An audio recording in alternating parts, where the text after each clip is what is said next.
Fox Sports. We are Baltimore. We are Florida. New York City, home of Citi Field, home of the National League champs, and of course, home to the best rotation in baseball. Old and young, New York has won the arms race. Tonight, Miami arrives for a three-gamer, the Fish touchdown in the big city.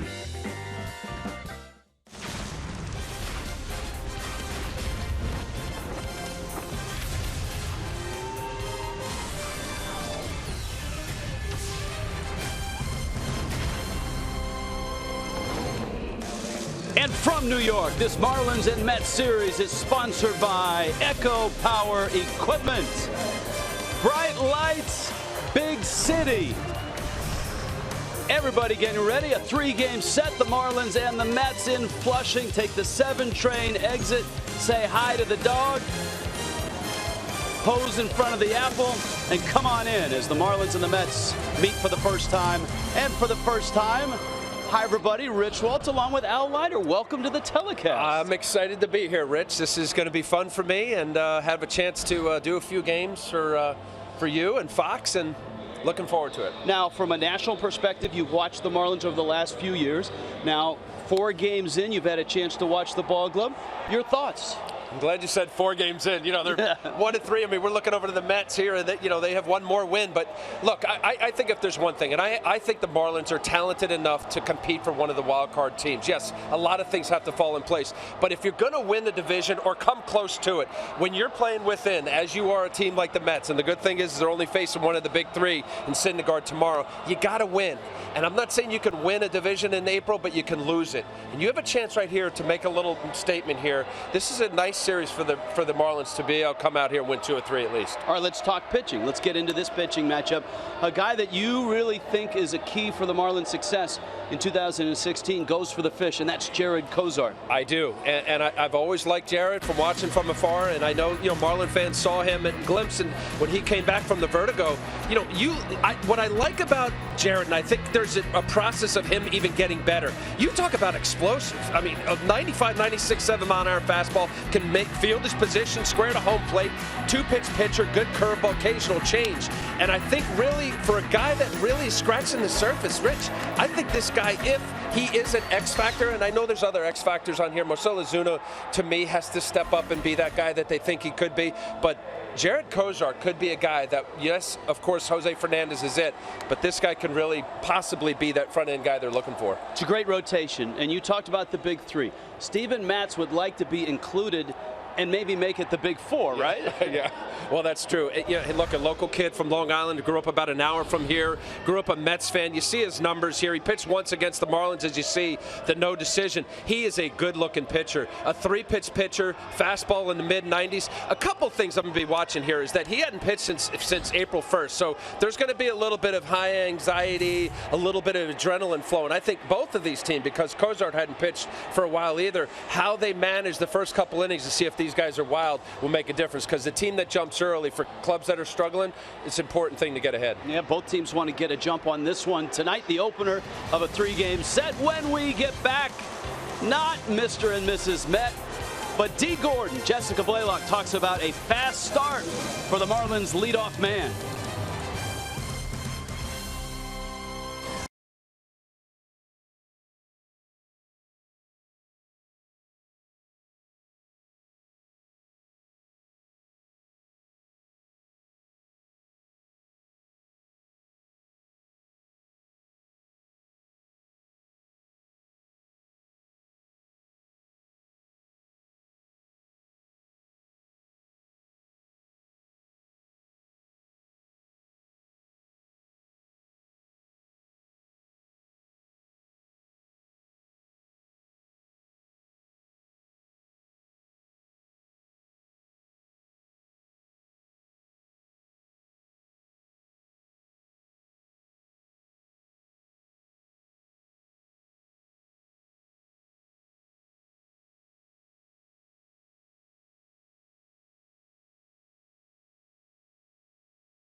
Moments away from first pitch, Marlins and Mets. Steven Matz on his way in. The winter weather-like conditions continue for the Fish. It was cold in D.C. Jessica Blaylock, how is it down there right now?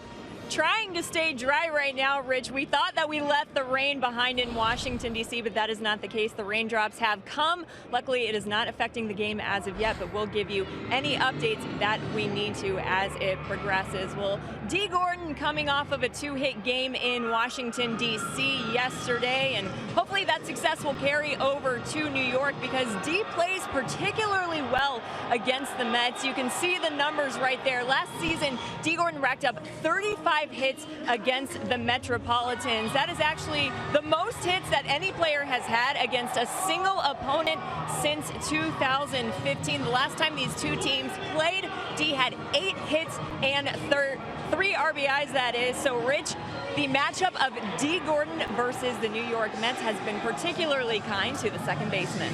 Yeah, you're right. And Gordon, of course, off to a quick start this year as well. Miami, New York. Big series starts. Both teams trying to get a jump. We start it next.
Miami Marlins baseball on Fox Sports Florida is brought to you by Jeep.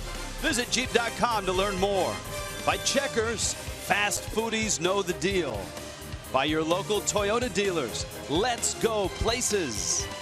And by Southwest Airlines, transparency. Low fares, nothing to hide. Steven Matz, all of 24, on his way out to the mound. And this is the lineup he sees tonight for the Miami Marlins. Marlins at 1-3. D. Gordon in the leadoff spot. Off to a terrific start. And you see the numbers in this ballpark. Marcell Ozuna slumping a bit. Christian Yelich is getting on base at an impressive clip. Giancarlo Stanton in the cleanup spot. Martin Prado at third. Chris Johnson gets a start at first base against the lefty Mats. JT Realmuto, the catcher. Danny Echeverria hits eighth. Cozart in the 9 spot. And here is Steven Matz. Pretty good numbers from last year, Rich. Matz missed almost 2 months with a lat injury last year, and he grooves in a fastball to D. Gordon. Pitchapenny brings you that first pitch. But the Mets are depending on him to occupy one of the spots in the rotation. And if he throws like he did in just those 6 starts, Mets will be very happy. Wow, they got him penciled in as the 5th starter, Bartolo Colon being number 4, but there's no question about it. This kid's upside is tremendous.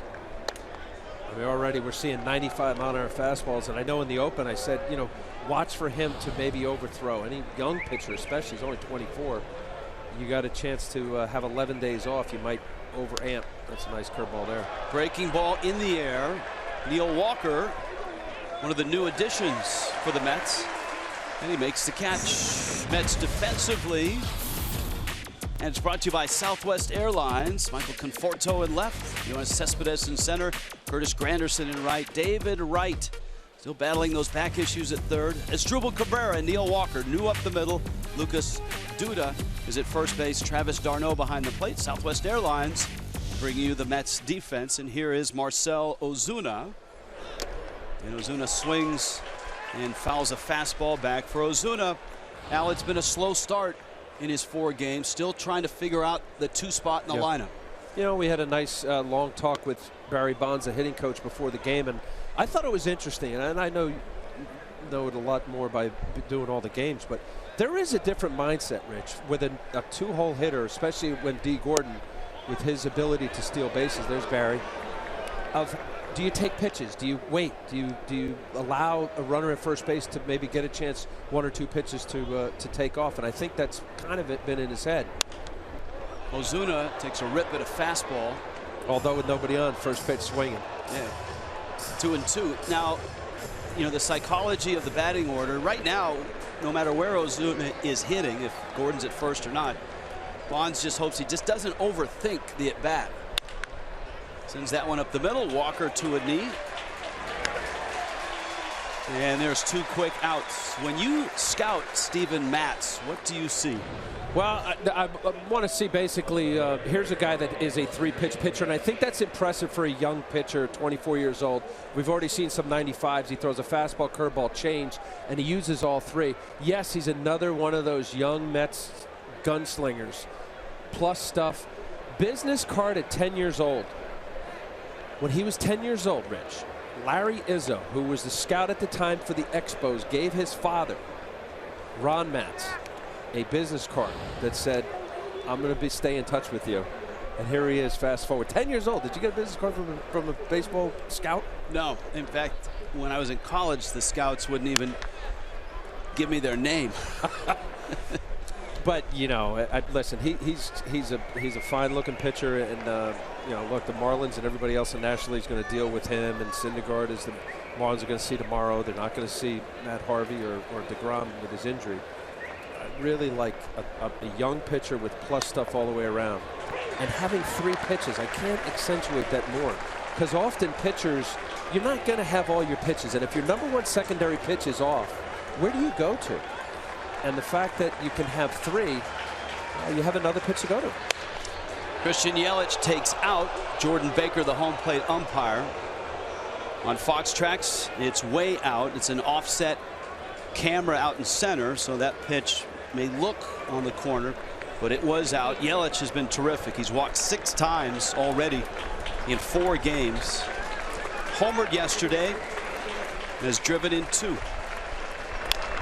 Fights off a high fastball. Right approaches on a wet track. Yelich almost beat it. That was close. Wow. Bang, bang at first. Don Mattingly is out on the top step of the dugout, and the Marlins are going to look at that on video. Yelich, as Marlin fans know, is fast, and he was out of the box quickly. And the Marlins are looking at it. The Met defenders are still on the field.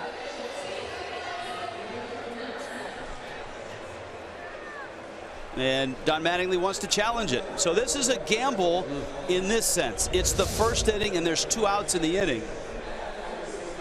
But it's pretty clear that the foot beats back of glove. It looks safe to me. I hear you early in the game, but if it's a hit, it's a hit. That's right. You know, but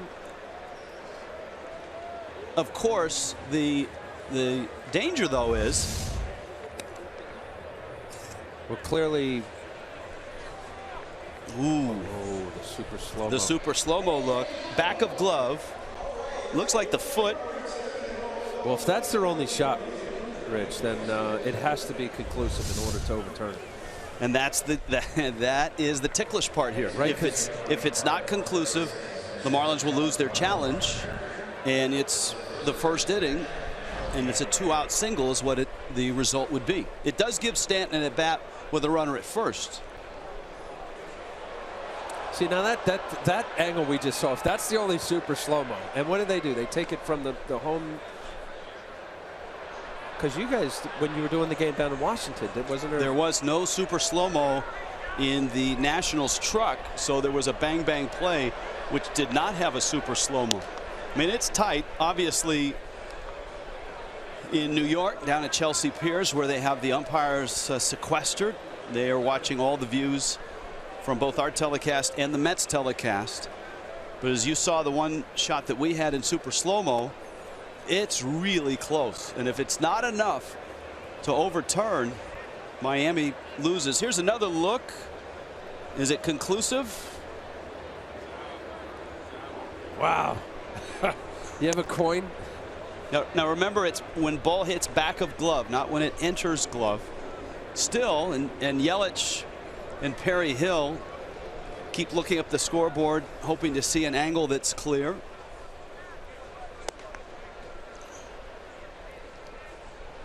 He's safe. So the gamble pays off.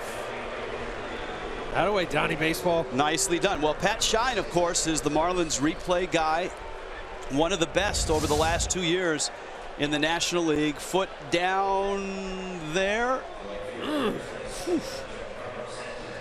Wow. Tie goes to the runner. All right, let's see if it pays off, because you get Stanton at the plate against Matz, and Yelich gets himself an infield hit.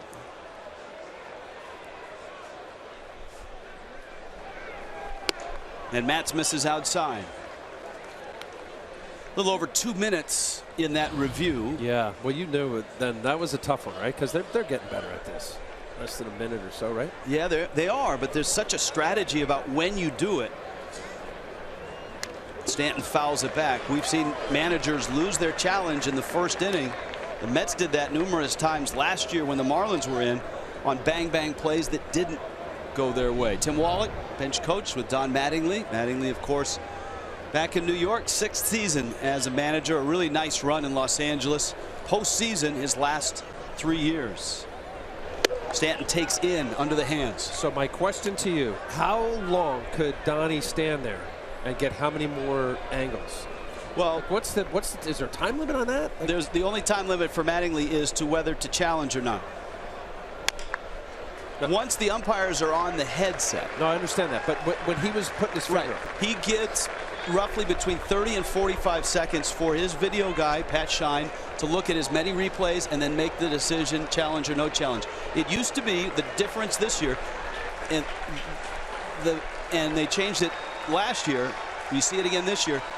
Managers no longer have to walk all the way out and then ask the umpire. They felt that was delaying it, so they've sped the process up, but the result is it's a little less time for the video guy to make the call. Swing and a miss. Matz, 94, dials up a high fastball and strikes out Giancarlo Stanton.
But so far, baseball in New York, a little bit of wet stuff. Marlins and Mets, bottom first.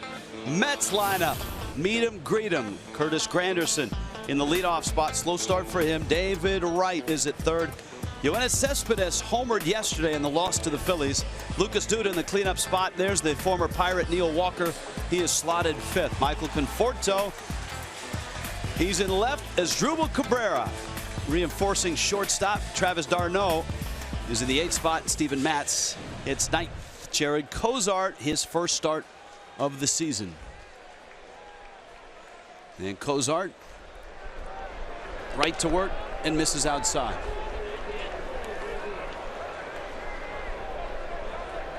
Well, similar to Steven Matz, who had a nice first inning. How will Jared handle having not thrown competitively in a big league ball game? You said it was the end of March. Actually, March 21st. He did throw on some backdiamond games. He threw in some sim games. But both the Marlins and the Mets have kind of been affected by an odd schedule to start. The Mets had a couple days off. The Marlins, of course, just had 2 days off in Washington, D.C. With the rain out, they had the quirky Thursday off day Friday. Cozart gets a ground ball. When he's on, he gets a lot of those, and he scampers over to first to get Granderson. And before David Wright arrives, Al Leiter guides us through Miami's defense. And it's a good one, Rich. I'll tell you, you've got a couple Gold Glove here. A couple years ago, Yelich has gold. Last year, D. Gordon, talk about a stud on both sides of the ball. I think Ozuna could have it. Echeverria, you talk about up the middle. Solid defense. Real Muto, love his arm. Chris Johnson at first, Prado at third, and the big man Giancarlo in right field. That's a nice defense. And it's brought to you by Southwest Airlines. It's a nice job. First day on the job, you handle the defense not only flawlessly, but you also illustrate well. I had to, right? He got his goal. Did he get his goal today? That went fouled back to the screen. D. Gordon got his gold on the home opener. In fact, he got about 8 different trophies. Batting champ, Silver Slugger, the Lou Brock Award for stolen bases, the All-Defense Award from Wilson. I'm going to add the Good Guy Award, too. Yes. What a good kid. Yes. Here's David Wright, and a real question for the Mets is, what can they get out of David Wright? Spinal stenosis last year. They were finally able to manage it and get him back for that important stretch run and the postseason. Didn't play a lot of games early in spring, but here he is. And his bat has started to perk up the last few days. And Cozart misses up and in. And the count's 2-1. Now a little 1-1 fastball stays upstairs. Whoa, wake up. All right, coffee's going. Ball game. Here's the 2-1. Off the glove of Prado, Echeverria's throw, and Wright has a base hit.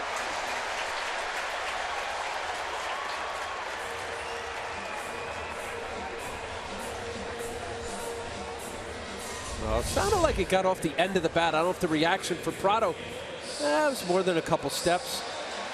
Just off the outstretched reach glove, and Echeverria saying, all right, let me see what we got here. See the ball cutting away from him a little bit off Prado's glove, and if D. Wright's back is bothering him. Didn't look bad there. Yeah, he was moving pretty well up the line. Now Cespedes. David Wright. David Wright? I said D. Wright. That's all right. I think probably those close to him that know him might call him D. Now Cespedes. The homer came yesterday, his first of the season. And Cozart misses with a fastball. Cespedes stepped out. You see the numbers in this individual matchup. Jordan Baker apparently thought that pitch was up.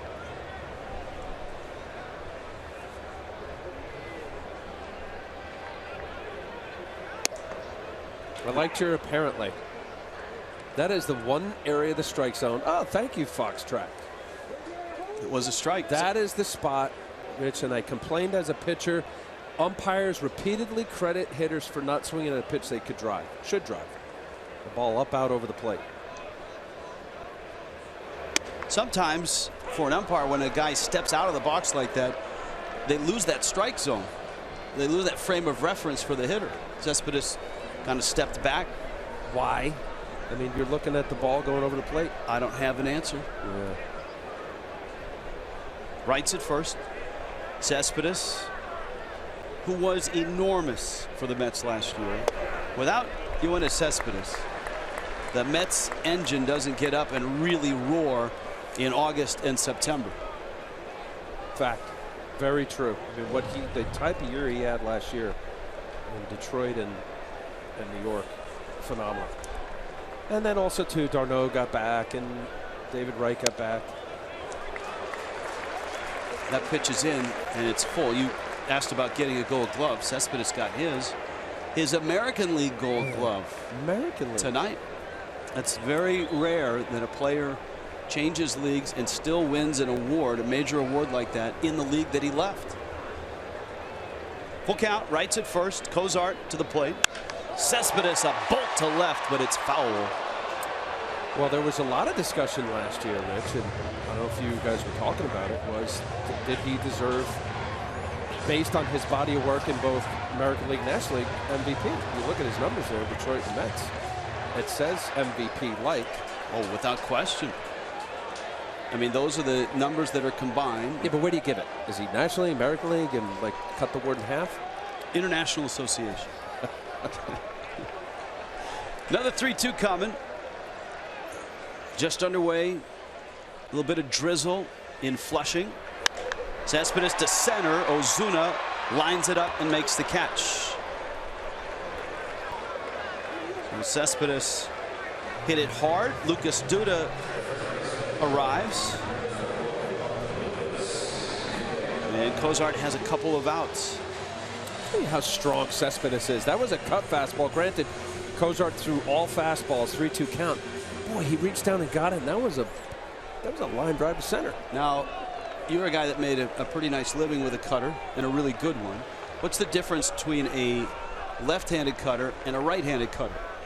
Well, if it's thrown properly, it's the same thing. The cutter is a fastball that cuts. It's not a power breaking ball. It's a fastball that cuts.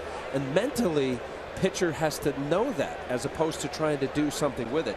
Got a chance to play with Mariano Rivera at the end of my career, and you know, he had the epitome of the cut fastball. See the little late cutter. I believe, and I haven't spoken to Jared to confirm, but I think his arm slot, it's just automatic cut, that it comes out that way. Whereas I actually tried to cut the ball. I had a four-seam straight fastball and then the cutter. And you never had to mess with your arm slot to get it? No, it was just a feel.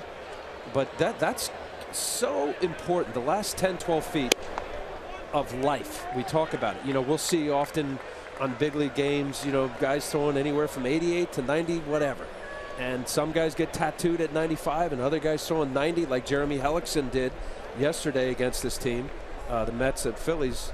Hellickson he didn't throw a ball over 90 miles an hour. Lucas Duda at the plate.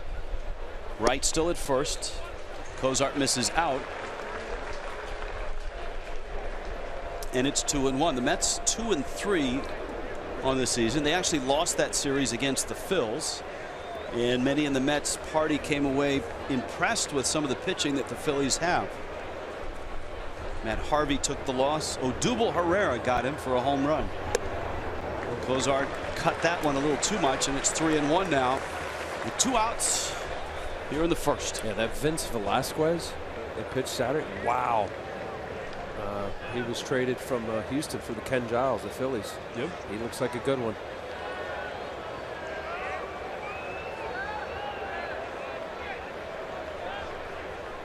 (3-1). Johnson at first. Chris Johnson making the transition across the diamond, snares it, and Jared Cozart is out of the first, scoreless in New York.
Down at first base, getting a start, making a nice play, scoreless. The hot corner. Yeah, well, right? He used to play the hot corner, and now he just realized that first can be just as hot. Nice compliment player, Chris Johnson. Remember a few years ago, was it Houston? He had a heck of a year. Yeah, he challenged for a batting title, did Johnson. He'll hit second. Martin Prado leads it off. JT Realmuto scheduled third against Steven Matz, who looked sharp in that first inning. And Matt's fastball misses up. Prado, 5 hits so far. Marlins yesterday, a 4-2 loss to the Washington Nationals. They split a 2-game series. It's one of the oddest 2-game series you'll find. 4 days for 2 games with 2 days off between the 2 games. One was scheduled, the other was weather related. Boy, Matt's, when he's 94, 95, it's easy. Yeah, smooth. It reminds me of the old days of Jerry Kuzman or John Matlack. I might even drop a little at Steve Carlton. Prado walks, and that's not an easy accomplishment, especially for a guy like Matz that does not, in his history, walk a lot of guys. It's a leadoff walk to Prado. Johnson comes up.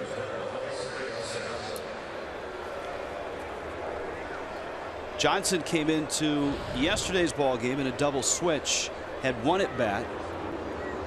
Both starters really good in yesterday's game. Tom Kohler for the Fish, and Joe Ross was impressive for the Nationals. And here's Johnson, who takes a strike. Yeah, Joe Ross was good. That little 2-seam comeback fastball that was kind of surprising some of the Marlin hitters. I watched the game, and he has that good slider, but the cross the body outside to the right-handed hitter that came back. He did it well yesterday. Confused a few of the hitters, I thought. Now the Marlins will have Justin Bour in there against some lefties, but tonight, similar to Dusty Baker getting Clint Robinson a start yesterday, Johnson is in there. It's a chance to get him sharp and a chance to get him some at bats against a lefty. And right now Matz misses up, and it's 2-1. There are the splits in his career. Better against lefties as an average.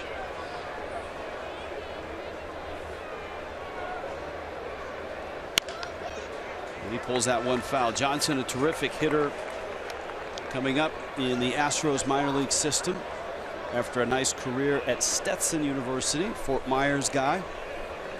Braves and Indians last year.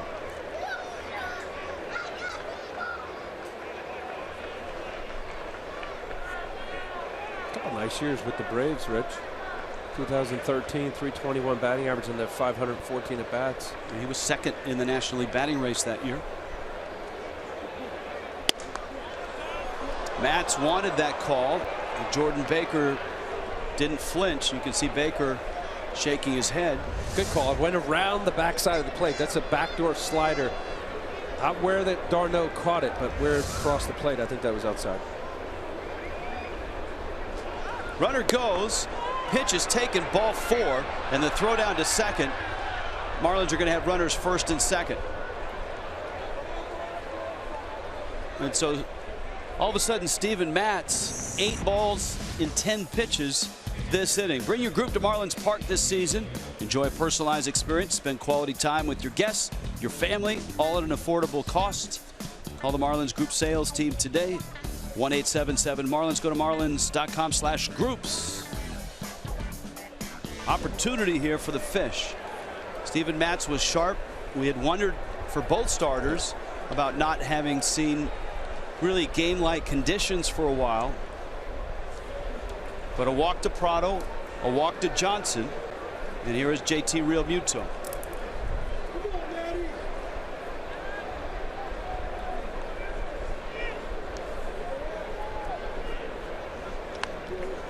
Much like last year, the start of this year, the Mets pitching numbers very, very impressive.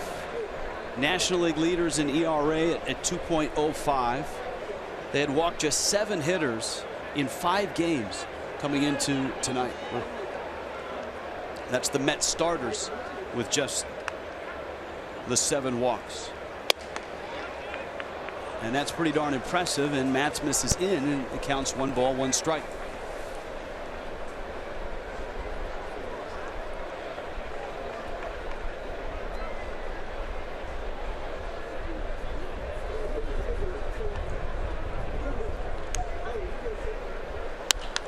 Into left field. That's a base hit for Real Muto. Prado to third. He'll stop there. Conforto up with it. And Miami has him loaded with nobody out. And the 8-hitter, Adeiny Hechavarria, coming up. 5th hit of the season for JT Real Muto. Nice job by Real Muto. Watch this little, looked like he took a little off, down and away. Good location. But again, in a defensive count, I thought that was a little changeup. The respect for JT. Out in front, and I like Lenny Harris holding him up here. You got nobody out. You got a pitcher struggling with his command. Prado not the fastest runner. Watch Lenny getting down the line, making sure Prado picking him up. That's a no-brainer. From the left field, Conforto's got a pretty good arm. Dan Warthen is out, and he might be out to do 2 things: to talk to his pitcher and to get a little word into Jordan Baker, the home plate umpire. Just maybe laying the groundwork. You sure that pitch was in? You sure that pitch was out? The ball in. Yeah, that second pitch to. But as we saw on Fox Tracks, it was in. He's going off of obviously where his catcher was set if the glove moved. And here's Hechavarria in a bases loaded, nobody out spot. Corners in, middle infield back. Miami trying to get on the board first. And Hechavarria fouls back a fastball. Matz is thinking if he can get Hechavarria, he's got Cozart behind him, and then obviously D. Gordon back up at the top of the order. National League Baseball. Yeah, the wheels turn a little more in the National League. And for whatever reason, Adeiny Hechavarria, you're talking about National League Baseball, has mastered the art of hitting in the 8th spot. He is much better as the 8-hitter than anywhere else in the lineup. Wow, and when I saw those numbers, that surprises me, because as a pitcher facing the 8-hitter, and I got a pitcher on deck, I'm not giving him anything good to hit. He just got 2 pitches right there, pretty much down the middle. Pitches in. And you see Cozart waiting on deck. These are numbers from last year, Rich, but the left-handed curveball, I bet at 100. And left-handed slider 215 based on last year's numbers. Hechavarria chops it wide of third.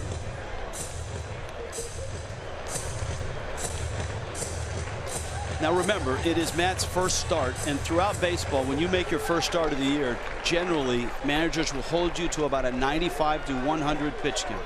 So it's significant that Matz has already thrown 36 pitches. And he has no outs here in the second. Hechavarria lines it into the seats. We talk so much about Barry Bonds and his influence, and he's had a chance to work with Hechavarria. But Frank Menechino has had a profound effect on the Marlins shortstop. Last year, kind of revamping his approach, revamping his swing, and the results were a real nice improvement over 2014. Hechavarria hit 281. Not a guy that walks a lot. Right now he's battling with a 1-2 count.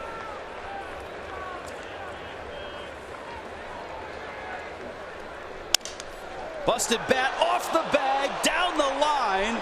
Scoring is Prado. Johnson around third. He will score. And Hechavarria is going to end up with a 2-run single. Conforto played it right at the tarp, and Miami's off to a 2-0 start. Great at bat by Adeiny Hechavarria right there. In a defensive count, Matz just came right at him. Did not give up here, and this is a little slider that gets a little too much of the plate for Matz's liking, right over the bag. David Wright made a good effort. Hits the bag. I don't know if he'd have caught it or not, but maybe knock it down. Break for the Marlins. All right, something to think about now. First and third, Cozart up, and you've got an athletic runner and a smart one at third. Joe Madden, of course, 4 or 5 years ago, really made this play a favorite of his, and that's the first and third bunt, where if you lay it down in the proper spot, that run is going to score from third if the defense goes to first to get an out or to second to get an out. Yeah, I don't know if Lucas Duda is going to do the same thing here, but he came crashing hard. Cozart squares. It's Real Muto, the runner at third. So the Mets think that something may be on here as well. Cozart handling the bat. Pretty good hitter. Very athletic guy. Cozart in high school, he signed to go to University of Missouri. He thought he was basically an outfielder in high school. Squares. Drops it down. Duda has it. Real Muto started and then stopped and then went back. Echeverria moves up to second. Cozart will get the sacrifice for moving Etch. And Real Muto, here's a look at the cat and mouse game. Well, Real Muto, just because he's a catcher. Now here, once he turns his back, let's see if Duda looks at him. Not really. He could have stepped down another step or two, I believe Real Muto could have. And he's got some wheels for a catcher. Yes, he does. The Marlins will settle for second and third and one out. And here's Gordon, who popped out back in the first. Middle infield back, corners in, and Gordon swings and misses.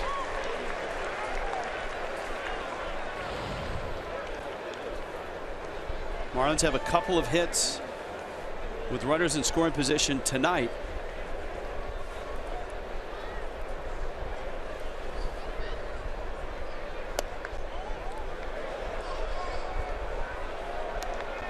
That one there, you see that Steven Matz shaking his head. Home plate umpire Jordan Baker. Tight zone. Yeah. Again, it's an offset camera out in center. And you can see Fox Tracks had it out. That one a strike. Wait a minute. That looked worse than the other one. It's right on top of the other one. Come on, Blue, you're killing me. 3 pitches, all there. Gordon, of course, swung at the first, took the second and the third. And the count's 1 and 2. 25th pitch of the inning. Gordon up the middle. It trickles behind the bag, and that'll be a base hit. And Miami picks up another run. Real Muto scores. Gordon has his 9th hit already of the season. And Echeverria takes third. Well done. D. Gordon just stays on it. Tough left-handed pitcher. Little cutter, middle of the plate, right up the box. Stopping that ball, Neil Walker, making sure that nobody's advancing there. Turns on his jets. Yes, he's got it. So 3 runs across. Here's Marcell Ozuna with Gordon at first, taking a big lead, and Echeverria at third. Certainly a situation where you might see Gordon on the move.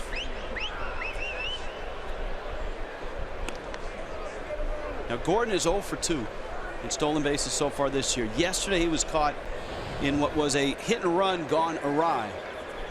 Gordon was watching the plate as he ran to second and was thrown out.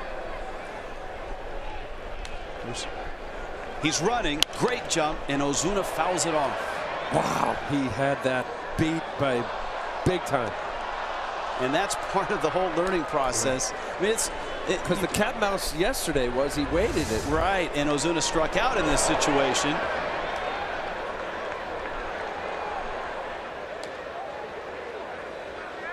Yeah. I mean, you're talking about a young hitter trying to figure out how to hit second behind a stolen base champ.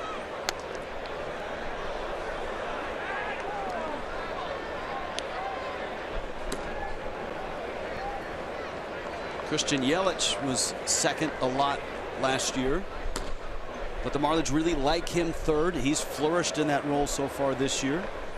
Matt's over to first. What about Prado? Martin Prado has hit second before. I know earlier in his career, very good situational hitter. You know, another guy that would be a candidate would be Real Muto. Ozuna fouls it back to the screen. Right now, the Marlins would love to get Ozuna comfortable in that spot and going. Now there's 2 strikes. Gordon runs, pitches in, throw not in time, and there's stolen base number 1 for D. Gordon. Terrific jump. It was a slide step from Matz. And Ozuna has a chance to drive in a couple here with a base hit. It's 2-2. Well, there's base runners that are quick, and there's base runners who are fast and also are good base runners. And I played with a lot of guys that were quick but couldn't steal a bag. D. Gordon's a smart base runner. Picks up a lot of things, looks for things with certain pitchers. If he can identify that little something, Rich, whether it's an elbow or a back knee or shoulder or head, puts it in the memory bank and looks for that only. So the pitch count is ballooning here. Matt's about to throw his 50th pitch of the ball game. Breaking ball. Ozuna taps at third base side. It's a foul ball. Unfortunate, because that would have been a real difficult play for Wright. Ozuna not only runs well, but he got a good jump out of the box. Well, they're battling him, no question about it. And often I say, you know, the total pitch number, you say, okay, 50, not a big deal. But when you get up to this number now, Rich, he's thrown 31 pitches. That's a big number. And I make the reference to, it's like a boxer. You got a 2-minute round, and then in round 8 they say, okay, Rich, it's going to be a 4-minute round. Like physically, mentally, how do you handle it? It's a tiresome act. Ozuna's pop up brings Duda into foul ground, and he makes the catch. Mentally and physically, to repeat your delivery, execute a quality pitch, throw where you want with conviction, etc. And now you're up to 32 pitches an inning. It's a lot. And here's Yelich now. Infield hit on what looked like a routine out. Yelich busted out of the box and beat the throw. On replay, he beat the throw. Initial call was out. Marlins challenged. And it's Yelich and Matz with runners second and third. And Matz pours across the strike. Second and third, less than 2 outs. And Ozuna try to get a productive out and score a run there. You don't want missed opportunities early in the game.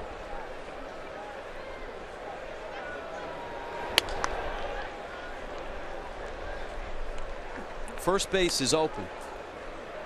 In reality, yeah. But you know, practically no. You've got Stanton on deck. No, he's getting.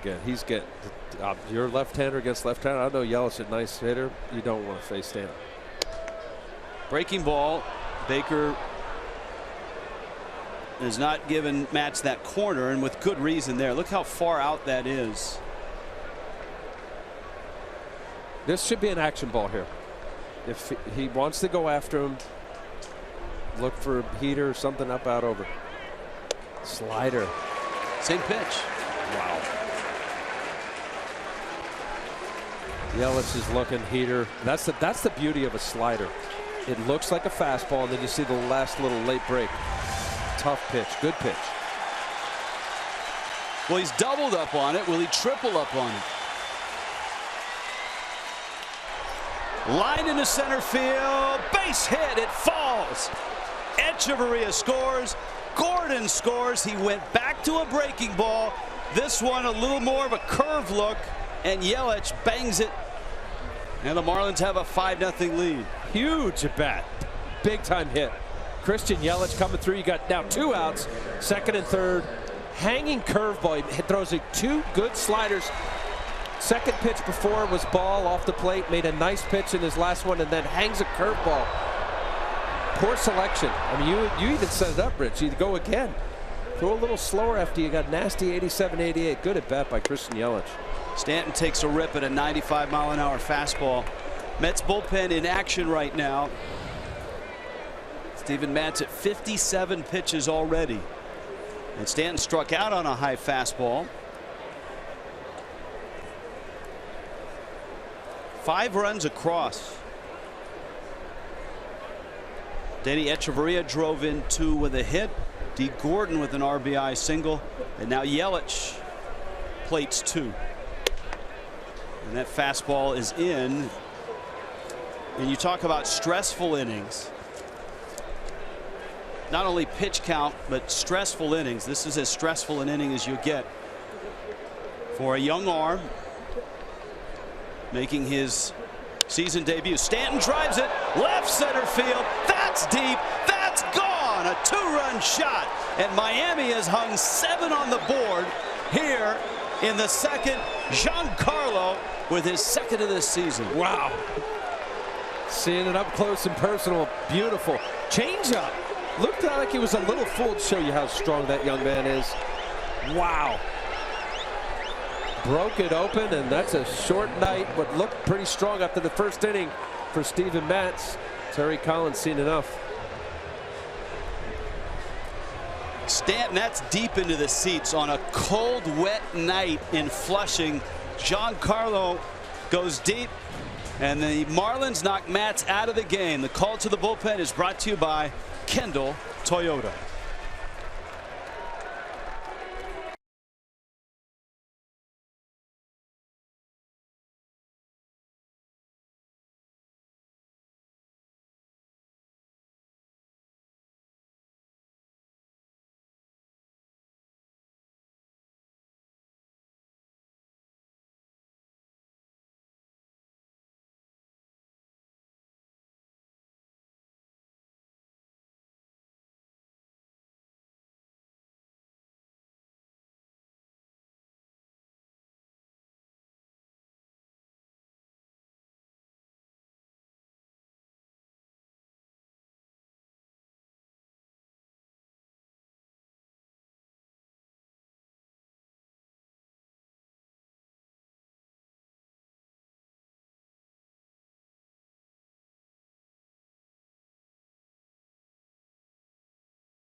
Bats, it's Giancarlo Stanton's that knocks Steven Matz out of the ballgame. Yeah, after Yelich's beautiful at bat with the big two-run single. Look at this, down and away, Rich. This is a changeup.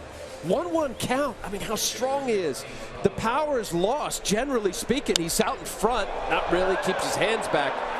Wow. Impressive. 1-1. It sounded like, did he break his back? No.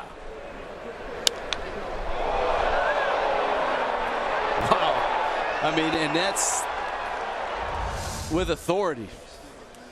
In his previous 6 starts, Matz had only allowed 9 runs. And the Marlins hang 7 on him. Hansel Robles against the guy that started it all. And a red flag, too, certainly when you walk Martin Prado to lead off an inning. And that's how the inning opened for Steven Matz. Robles at the knees. Yep, I'm glad you said that. On 4 pitches, too, on Prado. Chris Johnson walked. Real Muto with a single. Echeverria drove in 2 with a hit. Cozart had the sac bunt. Gordon fought off some nasty pitches for an infield hit that drove in a run. Yelich, remember that 2 strikes. Got another breaking ball and punished it to center, and then Stanton left the yard.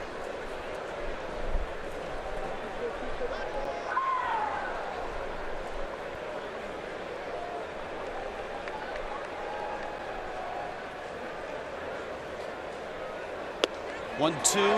Robles strikes him out. So there you go, Jared Cozart.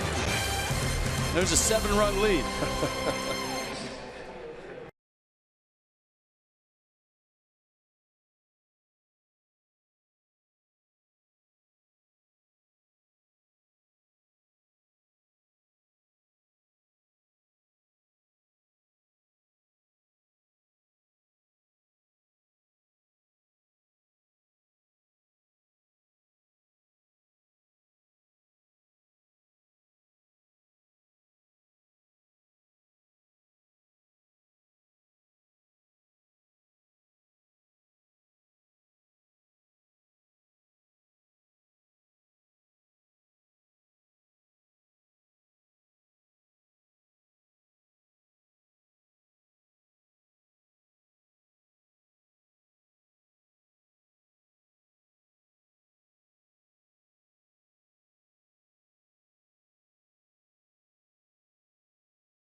A majestic drive rising into the night and landing in the seats in left center field. And now a 7-run lead. It was fun to watch up here. If you're Jared Cozart, fun to watch. However, a long break. Let me tell you something, Rich. I would take another 20 minutes of that. First of all, you got a batting cage down below. If you really need it, when I hear you say that, I hear Jack Morris, my old teammate in Toronto, said, "Get me 10. I've never lost with 10." There's not a pitcher alive who wouldn't watch their guys bat around twice. Now I hear you. Mentally, what we're talking about here, and joking aside, is pound the zone, get ahead. There's a couple things happen here. When you get way down, opposing lineup's going to make you work, right? Get into good counts, throw strikes. So keep that in mind. Jared should. All right, 2 fastballs. They may jump ship on you, 2-0 count here, try to find a cookie, but generally speaking, just get ahead. They don't want to throw away early at bats or early pitches in an at bat. First pitch, you're down by 7, the guy rolls over, ground ball. You know, make them work and make them throw strikes. For Cozart, when he's good, he's at the belt and below with a good 2-seamer. And all 3 balls in this at bat have been up. And you can see how far up. Yeah, I mean, know what you should be mad at. Right there, he looked more of like a concerned look as opposed to being, get mad at yourself. Identify your checkpoints. Know what you need to do to correct, because it's all self-correcting, especially at this level. And once in a while, you'll lose it and throw handful of balls or just kind of miss your command. Oh wow, 93 with a little movement, and Neil Walker was out in front of it. Jared Cozart gets a strikeout. All right, the moment Al's been waiting for now for 20 minutes. Da-da-da. Here comes his scouting report. Well, let's see if it's even worth anything here. All right, mostly fastballs. That is true. He throws 74% fastballs. We're seeing 94-ish. He touches higher than that. 17% curveball. I'd like to see him establish a changeup. Just get one more pitch. I think he'll take him another place. Great spring. He earned his way on this roster as this rotation. Nice curveball right there. And then still learning to pitch. Was that the third one? Yeah. Yes. I think you hit all 3. He didn't pitch until his senior year of high school. I mean, all this travel ball, kids playing at 10, 11, 12 years old. They're on 9 different teams. He started pitching his senior year. Was an outfielder. He thought he was going to play outfield in college. Took a scholarship at University of Missouri. And there are a lot of guys in the big leagues who were position players and were moved to pitcher either because A, they couldn't hit, or B, they couldn't throw the ball straight. And Cozart's one of those guys. Plenty of time, and he gets Michael Conforto on the comeback. Oftentimes, coaches, scouts will identify guys who, as they throw, have natural movement, and he certainly has that. Well, again, amped up, excited. First start of 2016. He's got plenty of time. That's a jam shot. Take your time. Made it interesting. I hope he didn't hurt his back. He's kind of stretching it a little bit there. To your point about making the rotation, he was not a given in the rotation at the start of spring training. Here's Asdrubal Cabrera, and Cabrera takes a pitch up. Cabrera, the Mets hope, will add some pop to the shortstop position. He certainly has done that in his career. Longtime Cleveland Indian, a slugging shortstop. Jim Benedict, who came over from the Pirates organization, and Juan Nieves really cleaned up the delivery, made some tweaks. Cozart ran with those, and as you pointed out, had a really nice spring. Didn't give up a run in the 9+ innings in the big league games at the big stadium. And I say this, he's 25 years old. He was a 38th round draft pick out of high school with Phillies. They ended up giving him a nice contract or signing bonus because of what they saw coming out of his arm, 94, 95 miles an hour. But watching a talented arm, which Cozart is, and seeing him mature as a big league pitcher, there's so much more, in my opinion, Rich, of what could come out of Jarrett and his upside. A third pitch, better command of his fastball. His curveball is excellent. There's the changeup, and the count 2-2 to Cabrera.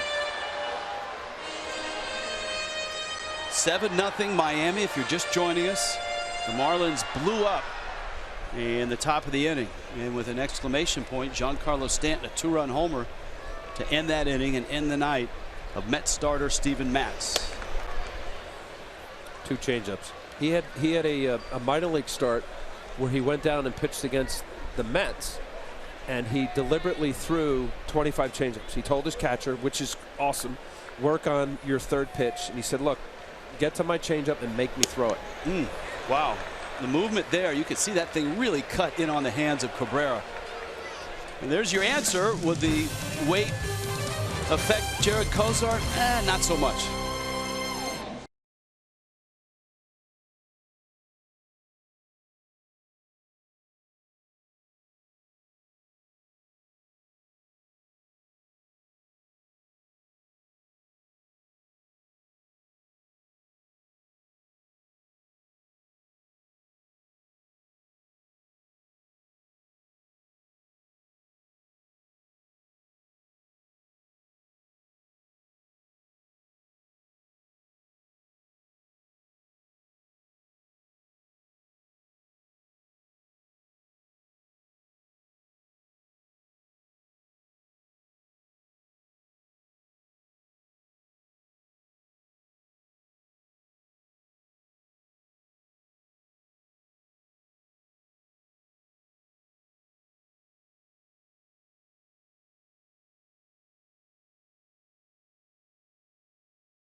Is the presenting sponsor of Miami Marlins baseball. In New York tonight, Rich Waltz along with Al Leiter. 7-0 Marlins on top of the Mets. Let's go down to Jessica Blaylock. Jess? Hey, Rich. Well, during spring training, Don Mattingly gave Barry Bonds a lot of credit for the way that he approached his role as the Marlins' new hitting coach. He said that Barry understood that he needed to come in and build relationships with these hitters rather than trying to change things right away. At this point, Bonds says that he does still want to earn the respect of these hitters, but he also feels comfortable with putting demands on them. One thing is for sure, Rich, he had to be pleased with what he saw from this lineup in that second inning. Without question. Thank you, Jessica. Barry Bonds, Marlins hitting coach. He and Frank Menachino doing a fine job. That one's cracked to center, deep. Chris Johnson bangs it off the wall. Cespedes picks it up. And the Marlins picking up where they left off in the second. A leadoff double by Johnson, who got the start because the lefty's on the mound. He walked against Matz, and against the righty Robles, he doubles. Wow, and he jumped on it early. Well, they know what they're going to get from Robles. He throws hard. He's coming at you. Why wait? Where's there a BB? He's done that a handful of times, huh? It was a fascinating conversation you and I had with Bonds in the dugout tonight, wasn't it? Right? I mean, you know, it's the most I ever talked to him. I mean, he was always on the other dugout or say hi around the batting cage, and he was always trying to, you know, hit the ball off me. It was very refreshing.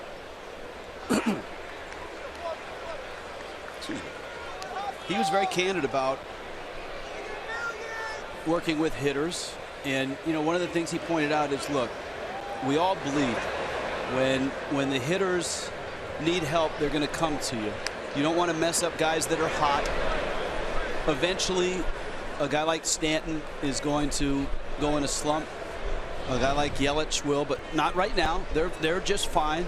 Ozuna's probably a guy he spent a lot of time with of late. And a lot of things his father taught him, both as a father, and of course his dad was a major league hitting coach as well. And that was one of the things that really inspired him to want to get back in the game and be a hitting coach was his father, and what his father was able to A, give to him, and B, give to other hitters. You know, I think it's really smart of Barry to not overwhelm these guys. And the fact that he is waiting, and I loved his reference of what you just said, Rich. Everybody bleeds, right? And when that happens, you feel like you need to go get a Band-Aid somewhere. Instead of imparting all your knowledge right away, wait, observe, watch, see what they're doing. And you know, the other thing he has said is it's interesting to watch all these hitters in major league games as opposed to spring training games. It's different. No matter how, I mean, look, the baseballs are the same. The pitching mound is the same distance, but it's different. Absolutely. I could tell you, know, it depends on where you are in your career. If you're a young kid trying to make a team, you know, you're at your what would be considered, you know, regular season intensity, if you could. Real Muto cracks one into right center field. Cespedes won't get that on a hop. Johnson on his way to third. Good throw by Cespedes. Holds Real Muto to a single. 2 hits for Real Muto. And the Marlins are set up again at the corners. And here comes Echeverria. Yeah, I thought Chris Johnson had a really good angle of seeing where that ball was going. I don't think he factored in the slice. Cespedes making up some ground. You watch Johnson, he's going back, making sure that he doesn't catch it. But I would have figured at this angle here, let's see if we could see. He could see that he can't get to it. But making sure, again, with nobody out, that you want to be able to at least tag and get to third base. I don't know if that would have enabled Real Muto to get to second base had he been at third. I doubt it. Echeverria swings and misses. Echeverria bounced one off third base and down that third base line for a 2-run single. Marlins had a lot of great at-bats and big hits in the second inning. The pitch is out.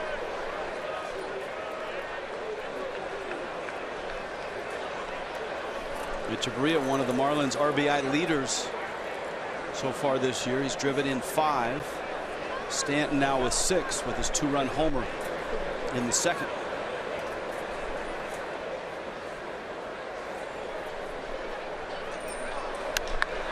In the air, right field and deep. Johnson tagging, Real Muto tagging. Granderson makes the catch, and Miami has their 8th run. And so Adeiny Echeverria has driven in 3 of Miami's 8 runs. This copyrighted telecast presented by the authority of the Marlins may not be reproduced or retransmitted in any form, and the accounts and descriptions of the game may not be disseminated without the express written consent of the Miami Marlins. Here's Cozart now with 1 out.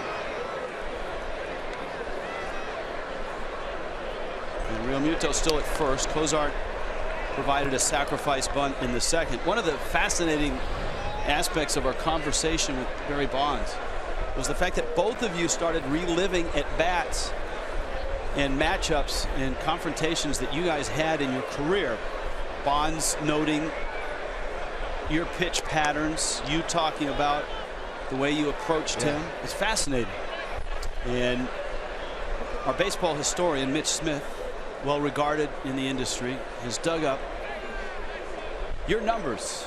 9 for 30 was Bonds against you with 2 homers, 6 strikeouts. Oh, I got 6 strikeouts. I remember the first time I ever faced him was with the Marlins, '96, a day game in Candlestick, and it was either his first or second at bat against me, and line drive hit the. Remember the old football stadium where they had the bleachers? I spent part of my youth there, so yes, that's a line drive bunt. He barreled it up, and Duda makes the catch. Yeah, that's a tough pitch to bunt on the ground. High gas, plus velocity from Robles. Watch this here. Okay, he's got the angle, and now as soon as it goes above your eyes, you got to stop because it's hard to bunt that ball down on the ground. You're gonna pop it up, and then that little extra giddy up. Yep, he knew it. All right, so you're in Candlestick. You're facing Candlestick Bonds. line drive shot. I was in the American League for 7 years, 8 years, I don't even know. And then I got a chance to face Barry Bonds, MVP stud, and he hit a missile. But we relived it because I thought fastball, slider, occasional curveball in the dirt, and he just tattooed my slider. And then I started throwing over the years a slower breaking ball. It was a little better. Conforto, shy of the track, makes the catch. D. Gordon is the 3rd out. Miami adds a run and leads it here in New York, 8-0.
I'm a pretty fiery guy out there.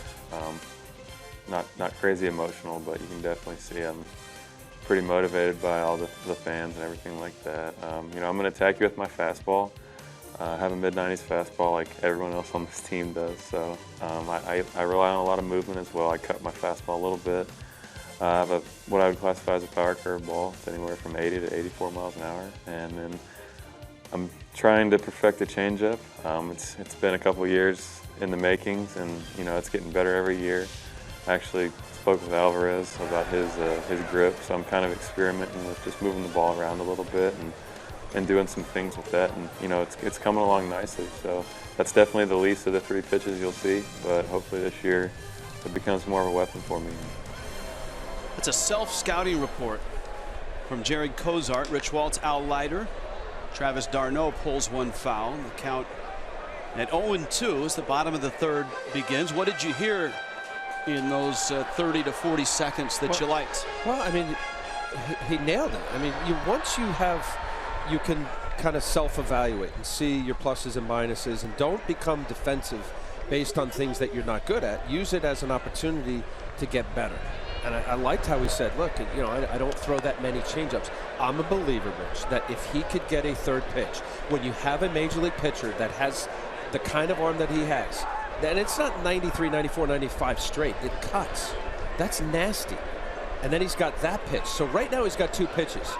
Hitters can eliminate either or if you don't show that you can throw for a strike. I said that about A.J. Burnett for years, that he threw exceptional fastball, but his curveball for called strikes was inconsistent.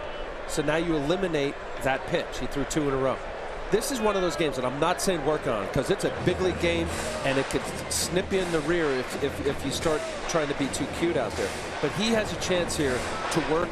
I don't even want to use work, because this matters. How about refine? Refine, thank you. To use it a little bit more. He threw a couple changeups last inning to Cabrera, back-to-back pitches. See, even there, like it's a 3-2 count. Good hitter, d'Arnaud. He's, it's hard to square up because of that cut. Travis d'Arnaud, the pitcher spot, and it's Hansel Robles now. And Curtis Granderson here in the bottom of the third. Cozart lost him. He had him 0-2.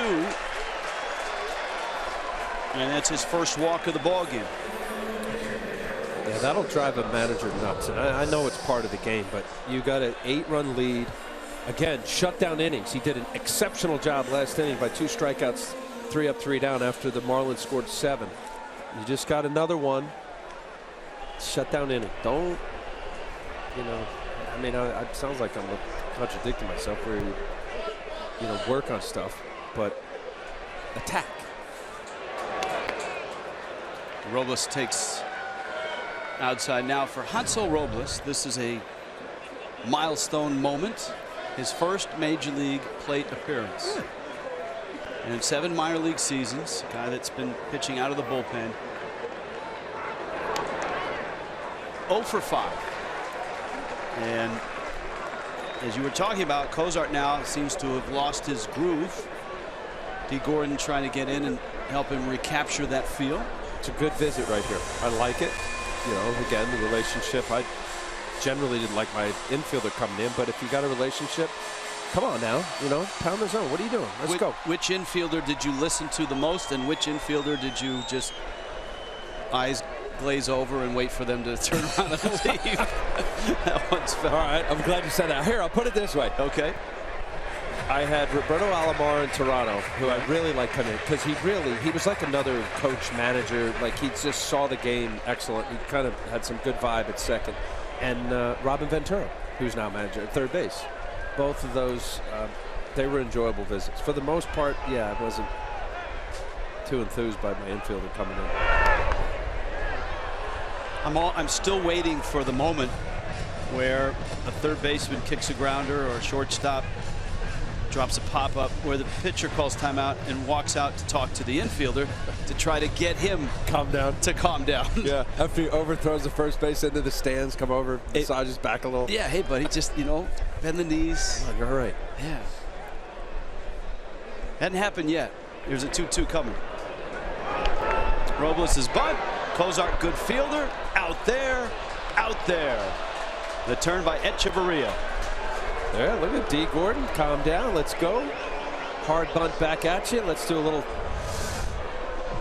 1-6-3. And that's the most important part of that, I know this is going to be obvious, is to make sure you throw a strike to second. You got a chance, a hard bunt, it's a one hopper right back at you, get all geeked up, you want to get the double play, make sure you throw a strike to second.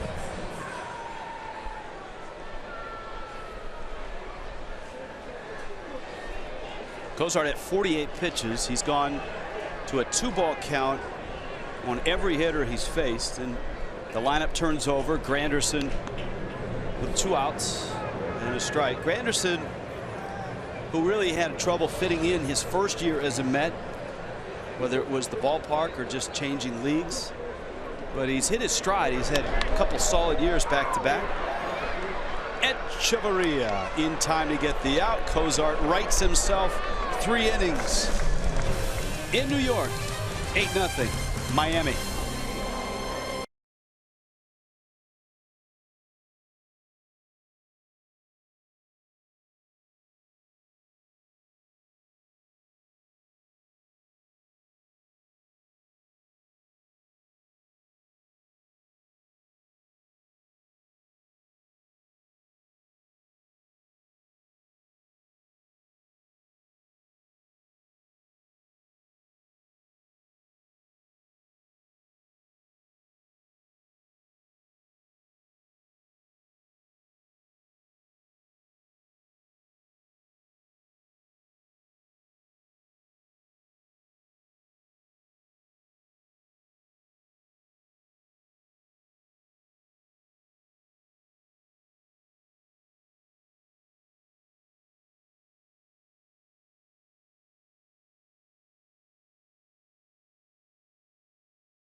And Miami is up big over the Mets. Fireworks Friday, the first one is coming up on Friday. The Marlins and the Braves, 7:10 start. Pick up the new burger and beer package. We were going to name it after Al Leiter, but we're waiting on that. For just 25 bucks, burger and a beer and a bullpen reserve ticket. How about that? Fireworks show after the game. Go to Marlins.com and get your tickets now. In the fourth, Marcell Ozuna, Christian Yelich, Giancarlo Stanton. Ozuna has bounced to second and popped to Lucas Duda. And he strokes one fair down the line. It's going to hit the tarp. Kick off. Ozuna around first, headed for second, and that surprises Conforto, who airmails the ball, and Ozuna's got himself a double. Wow. I don't get Michael Conforto thinking that he's just going to stay at first. Little fastball that cut down the middle, right down the line, inside the bag. Good call by Paul Emmel, third base umpire. Now I don't know whether he'd had him or not, Rich, but right out of the box, this is a double. He's thinking double, right? The ground is wet. It did rain in the first and before the ball game. There's Yelich. And he takes outside. Yeah, but feel the ball. Feel the ball and throw it in. That was an 0 for 10 for Ozuna that he snaps. His first double of the season.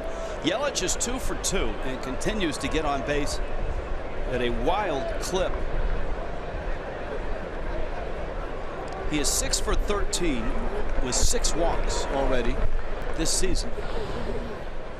Christian Yelich. It's pretty good on base percentage. It is. Did we figure that one too? No, but I am going to blow your mind with a Yelich stat if the pitch allows me to. In the offseason, doing some research, just getting ready for the season, I stumbled upon this. Jeff Sullivan writes for Fangraphs. He had a great article called "Come Fall in Love with Christian Yelich." He went through all of Yelich's numbers. The one that he unearthed, in almost 1,500 career plate appearances, Yelich has 1 infield pop out. What does that mean? I mean, That means he's only popped out to the infield once. I know, but wow, right? Yeah. Well, you know what? Hopefully we get a chance here. 3-1 count, but talking to Barry about having him maybe get a little better angle and can you hit home runs? And I posed that to Barry as to can you have a guy become a home run hitter? And what did he say? He said, why? Don't want him For to. what? Yeah. He said, look, he's going to hit 300. That's who he is. Ooh, Barry just got a little sparky there. That's a 3-1 hitter right down the middle. Yelich tried to lift it like he did yesterday when he homered to right. He said he could hit home runs if he wanted to. And Yelich swings and misses. Anyways, if you want a good read, Jeff Sullivan, Fangraphs. He has some really fascinating stuff, and you can Google it and enjoy the read yourself. And I said that because I was also reading up on Christian Yelich, and he had either the lowest angle bat path Fangraphs, flattest swing, and then I immediately thought about when I was with Toronto and John Olerud, who was a heck of a hitter. And one year, Gene Tennis, the hitting coach, along with Cito Gaston, my manager, suggested that maybe hit more home runs. They're a little going to school right there. It's not a bad deal to have Mattingly on your left, Bonds on your right. Right? Greatness. Awesome. So what happened to John Olerud in Toronto? John Olerud went from 320 to 276. And instead of hitting 12 or 14 bombs, he might have hit 20. I don't even know the number, Rich, but it was a bad idea. Yeah, well, he rectified it the next year and finished his career on an up note in Seattle. Yeah, right? Yeah. What was that? Did he get back to 340, 330? Yeah, he was back to hitting line drives everywhere. Stanton now with a 1-1 pitch coming. All right, did you get a home run distance on the Stanton? I did, and when I saw it, I've always questioned, I don't know how they figure it, but what would you figure real quick? 415, 410? You did not go there. I thought 419. Really? I thought it was farther than that. It was way up in the seats behind the M&Ms. Was that a StatCast number? Where did it come from? I don't know. One of your cronies that No. Yeah, no, it had to be Stat. Yeah, my mom can't see. Did you know that was 419 feet? Count 1 and 2. Stanton's homer was to the left. It was the last pitch that Steven Matz threw. A changeup. And mortal hitters would fall over trying to hit that. It was out and down, and Stanton punched it into the night to left center for a home run. Fouls that off. Here it is. Here it is. A little changeup down. It looked a little more in the middle of the plate, outer third, but out in front. What that is? Just tell me that's 419. That only went over the fence 10 feet, set straight away. Well, I'm with you because now, as far as homers are measured, it's not necessarily where it lands. It's also launch angle, miles per hour. Where would it land if it didn't hit that fan or that seat? Right. That's when you're going to get a little complicated for me. Yes. 1-2. Ozuna at second. Stanton fouls it off. We also asked Bonds about Stanton and the year that he's having, and he said, look, he's doing just fine.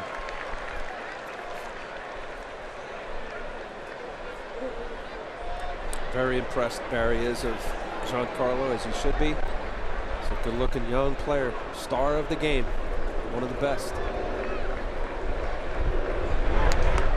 And he missed that fastball, 95 miles an hour. Robles gets a strikeout, his first of the ballgame. Robles stayed away the entire time. Fastball up and away, gas.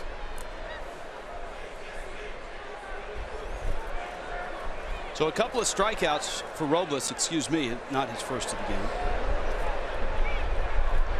He got Yelich, and then he gets Stanton. Third, right? Yep, he had Prado as well. It's called not keeping a proper scorebook after a 7-run inning in the second.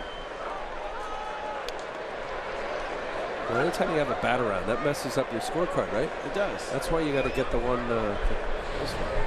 Sophisticated. Look at that. That looks like you drew it by hand. Some of it I did. I added a lot more this year. This is very, very, very sophisticated. So you've expanded your statistical horizon. I did. But you know what I realized in this game? This is my first game for not only the Marlins, but for the season. You know, you got stats for the year, and batting average, and on base, and slugging. Like, they're 4 games into the season. That's true. Prado has walked and struck out, and that all came in the second. Robles misses outside. 8-0 Miami, 9 hits. Steven Matz was around for just an inning and 2/3. Jared Cozart has gone 3 strong ones for the Marlins, who got a really nice start from Tom Kohler yesterday.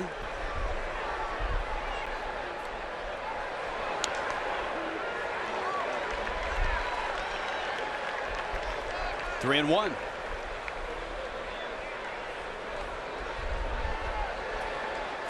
Here's Tom. Even 6 plus. There it is, 6 1/3. Kohler had a great quote after the game and said, "Look, my job isn't to sit around and watch baseball," because that's what he had been doing for a while until he finally got to make a start. And he got the ball. It was not an easy day to pitch in terms of the weather. But Kohler, of course, a Stony Brook guy. Went to Stony Brook. Born in the Bronx, grew up here, and he handled the cold just fine. Ended up giving up the 2 runs and did take the loss in a 4-2 ballgame. 3-2 coming to Prado. Ooh, Robles got a glove on it, and he'll keep it in the infield. But Prado's got a hit. Ozuna's at first, and Robles may need a new glove. He's taking the glove off. He was kind of shaking that left hand. Here's a look. Wow, it is just. Okay, all right, good. That scares me. Looks like it hit the fingers of the glove. Now, whether that he's fine. Reverberated it or not, it didn't look like it hit the meat part.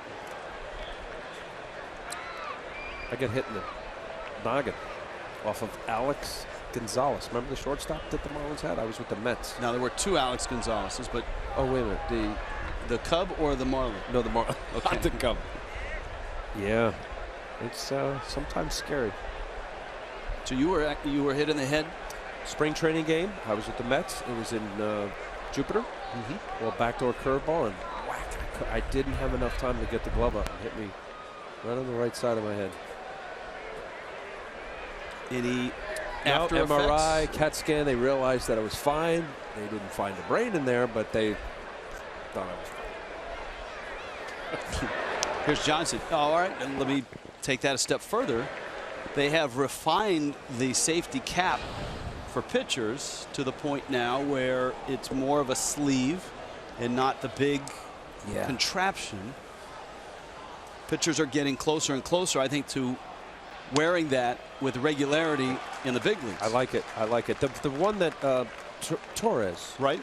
I thought that I couldn't wear that. That to me just I hate to be vain about it, but it looked really silly. But now, you know, if you get a little sleeker, that was one thing that I tried to figure out with my follow through is to protect your head. Johnson fouls it back. Chris Johnson doubled and scored back in the 3rd. Walked and scored in the 2nd, getting a start against Steven Matz.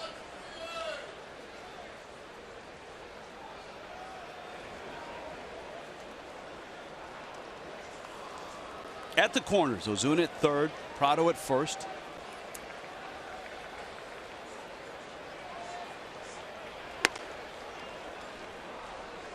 One and 2.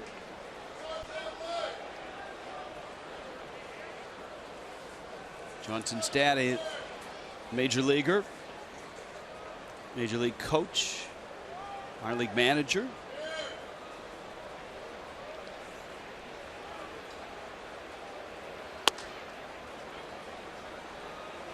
Really?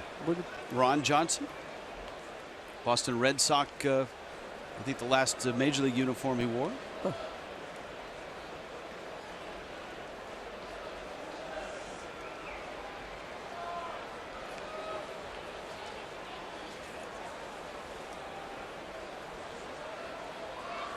Two and two. Hits it hard and foul just wide of third. He's had good swings tonight for a guy that hasn't had a whole lot of at-bats.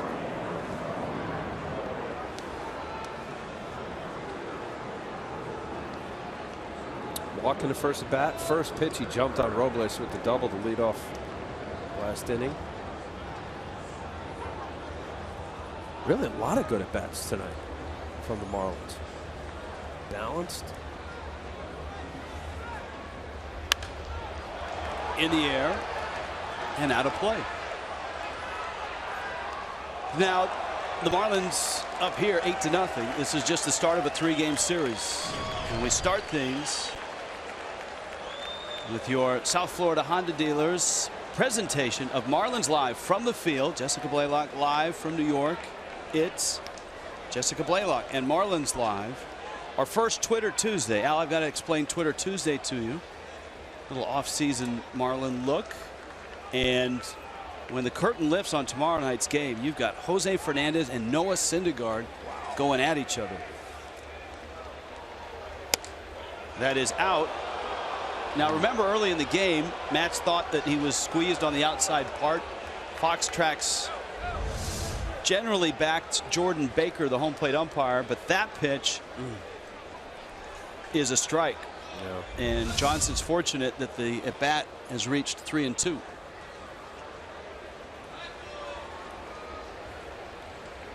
So a break for Johnson, and that one is well in. Bags loaded. Well, the thing about hitters and pitchers is that just be consistent. Home plate umpire Jordan Baker on the second pitch of that at bat, he called a similar pitch a strike, and then the same pitch comes back and calls it a ball. Dan Warthen is on the mound. Antonio Bastardo in the bullpen. All right, so you didn't finish the Twitter Tuesday. That's so we have Thor And Jose Fernandez and Twitter Tuesday. Yes. Wow. Well, back in 2006, in the infancy of my career with the Marlins, we started Email Tuesday. That was before Twitter. And what we did was decided, you know what, one night a week, let's just open the gate up and allow the fans to lob questions throughout the game. Uh-oh. And so we would take questions, angry ones, happy ones, sad ones. And it turned into Twitter Tuesday because of Twitter, but we still take emails as well. So tomorrow night you'll be bombarded with questions. And it's brought to you by Ford. So Ford has jumped on board as a sponsor of Twitter Tuesday. And that's tomorrow night. So plenty of questions about the Marlins, about the Mets, about baseball, about Tom's River, New Jersey, whatever they've got to lob at you, they will. How about you? Yeah, I'll be there. And do they filter all the nasty ones or no? Oh, well, look, there are some words we can't say on television now. I think you've run into that over at the Yes Network and at MLB Network. No, I've seen the George Carlin skit. Pitch misses outside. But yeah, look, you air some complaints and you get a feel for the fans and what they're thinking and what they want to know. It's great. Love it. And we'll have fun. JT Real Muto. It's 2 for 2. Couple singles. Bags loaded with 2 outs. On a cold, wet night in Flushing.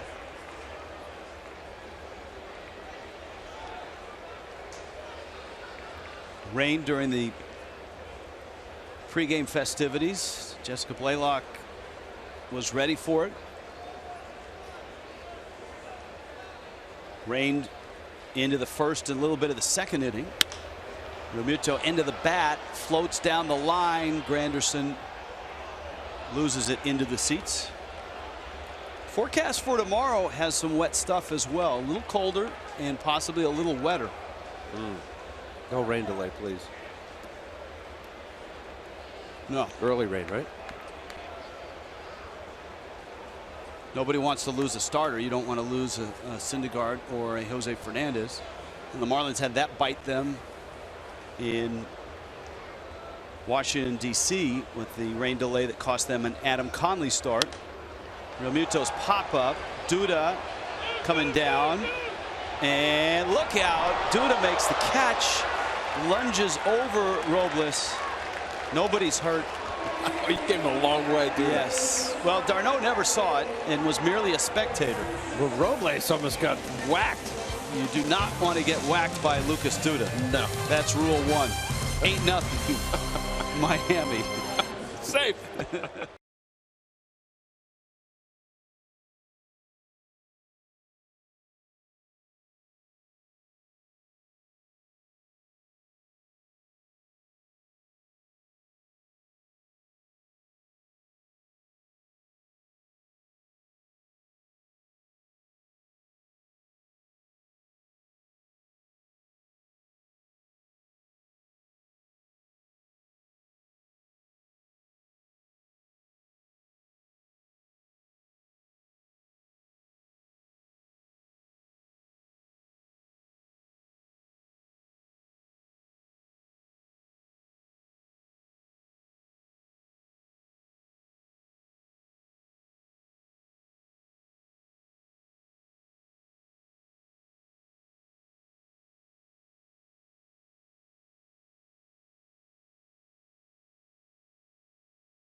The Marlins lead it 8-0. We've been talking a lot tonight about Barry Bonds. Another thing that he understands, the importance of encouraging his hitters. After Marcell Ozuna's at-bat in the second inning where he popped up to first base, Ozuna came over to the dugout. He was a little bit dejected. Bonds looked at him and said, "Stay up, Marcell, stay up." He even had some words of encouragement for him before his last at-bat. Ozuna goes on to hit that double. When Ozuna gets to second base, Bonds looks over at him, puts both fists in the air, and says, "That a boy, Marcell."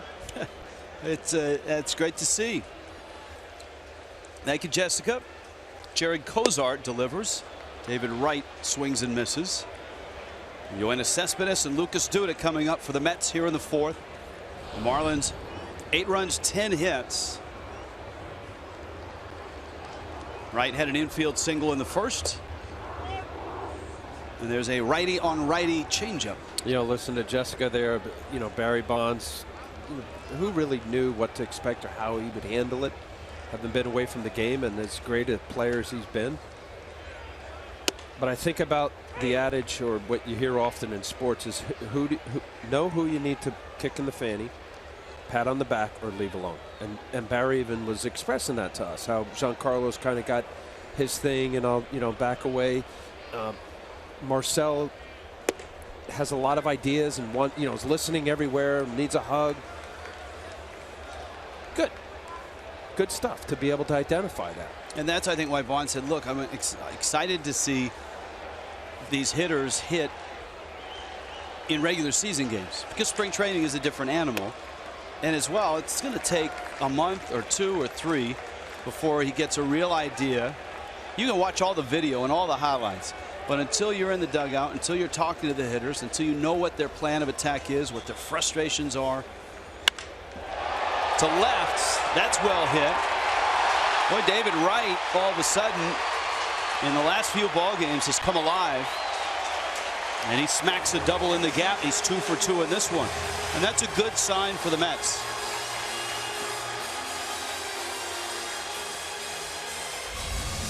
Third double of the year you saw right there for David Wright. Little fastball up out over the plate.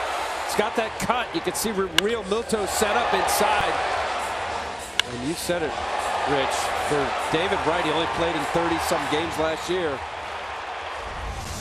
He is the captain and the pulse, if you will, of this team. Wright was 0 for 4 on opening day.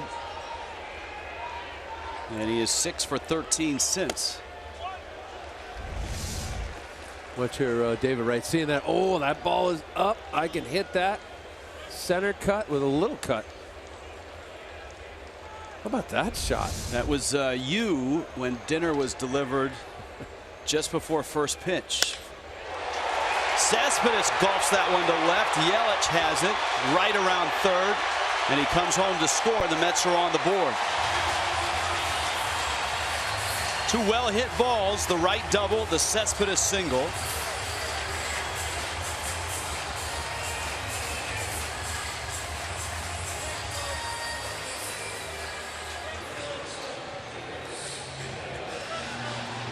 And here is Lucas Duda. Almost a similar pitch. Well, that ball was down. Fastball down the way. Cespedes going down, getting it. Easy run score. Timmy Tuffle, third base coach, waving in David Wright. Put the Mets on the board. Shift on for Duda. And he takes a strike. There were many heroes for the Mets last year, from the very start until the very end, when they lost in the World Series to the Kansas City Royals. One guy that had a really nice year was this guy. Lucas Duda followed up. It was a breakout 2014 with a really solid 2015. He slugged .486. His on base was at .352. 33 doubles, 27 homers.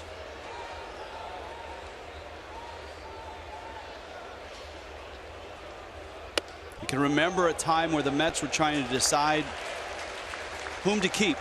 Was it Lucas Duda? Was it Ike Davis? That's right. And they kept Duda, and it's paid off. And then they brought in Michael Kadire, who was kind of floating all over outfield, first base. And Kadire actually retired, and in doing so, forfeited the last year of his contract this year. Was it $10 million? $10 million, big money.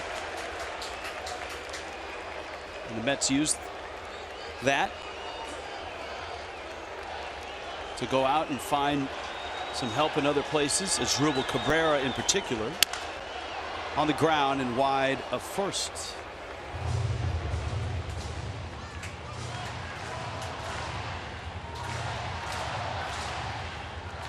If you're Jared Kozar, start of the game, you're attacking the Mets. Yep. If you've got an 8-run lead, do you adjust and start pitching to the scoreboard?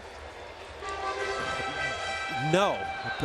You still have to have the same mindset to be relentless, have conviction, pitch your game plan, know what the scouting report was going into it and how you wanted to attack these guys. The only thing that I would try to incorporate more is that third pitch. But don't throw it to where you get in trouble. Another bolt to right. Stanton has it. And the Mets have hit 3 balls very hard. And have runners at the corners and nobody out. Juan Nieves going to come out here to calm him down, but bad counts. You see the location here. David Wright, it was a pitch out over the plate. He got behind, eventually 3-2. You see Duda rope that ball. It's middle of the plate. Cespedes reached down, but still got a fastball, eliminating pitches. I haven't seen a curveball this inning. He's thrown 3 changeup and all fastballs. You know, kick yourself. You know, this is, you know, yeah, you got a nice lead, but you got to get rolling here. We're in the 4th inning. Yeah, he's 64 pitches in. Yeah, it's a weird quandary in the sense that you feel comfortable and happy that you have a big lead, but you still got to pound it. You still got to make your pitches, and you still have to have that mindset to want to throw a shutout. I don't care what the score is. You got to have that attack. Neil Walker now. Walker, longtime Pittsburgh Pirate, longtime Pittsburgher. He's a native of Pittsburgh. 12 years in that organization. Mets needed a replacement for Daniel Murphy, and they found him with Walker. They traded John Neese to get him. He's in the last year of his contract. 5-year deal that he signed with the Pirates. That's a strike. Yeah, I think Neil Walker, as well as Asdrubal Cabrera, nice pickup. Veteran guys solidify the middle of their infield. Two good signs by the Mets. Sign and trade. Mets infield is a decidedly offensive infield, not necessarily a great defensive infield. Nice. Right with his back issues, his Gold Glove days are long gone. Cabrera's always been an offensive shortstop. Walker probably an upgrade defensively over Murphy. Yes. With a nice bat. And then you got Lucas Duda at first. Who's not bad with the glove in the feet. Doesn't have the greatest range. And there's Cozart getting a nice strikeout and getting Neil Walker with a changeup. Now that's a sequence. Juan Nieves came back out. Nice conversation. Calm down. Get back to pitching. Started off with a curveball to Neil Walker with a ball. Then he goes fastball, curveball, and that beautiful changeup right there. He finished it. Watch this ball that looks like it was. Again, what's out of the hand? What is the pitch? Is it a ball? Is it a strike? And then I have to swing. And that's at 90 miles an hour. You have 0.438 of a second to do all that. Good sequence of pitches right there from Jared Cozart. Now a guy that the Mets are counting on to continue to blossom, and that's 23-year-old Michael Conforto. Conforto last year, not only good down the stretch, but outstanding in the postseason. Couple homers in the World Series. I believe that was Game 4. He hit 2. Also homered earlier in the postseason. A slugger out of Woodinville, Washington. A 3-time All-American at Oregon State. Jacoby Ellsbury's alma mater, isn't it? Did a nice job in the 56 games, the 270s. Mentioned it, Rich. 9 bombs. They like this kid. He's going to hit. 1 out in the dirt. Realmuto lost it. It bounced over him. And it's all the way to the screen. Not stopping is Duda, and he's arriving at third base.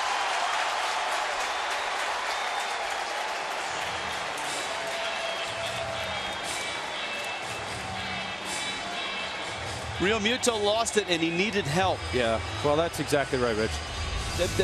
The role of the pitcher here, that's a 59-foot nasty curveball. See, immediately your catcher looks up. Look at your pitcher and point. No, it's a little too late by then. We got Duda now at third base. Immediately point. You put Duda in a sacrifice fly situation to score. And Cozart misses in, and he almost hits Conforto. Mets have a couple runs. And for Cozart, this really his first messy inning. Don Mattingly watching.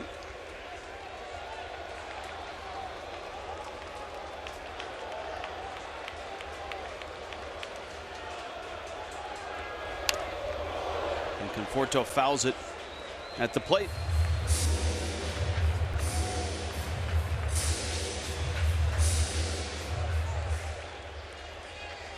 Count full now.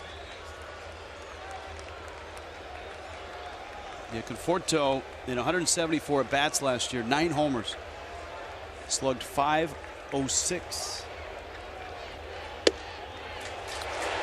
Cozart misses out. Now, Juan Nieves has made 1 trip to see if Miami's bullpen starts to stir. There's Asdrubal Cabrera now.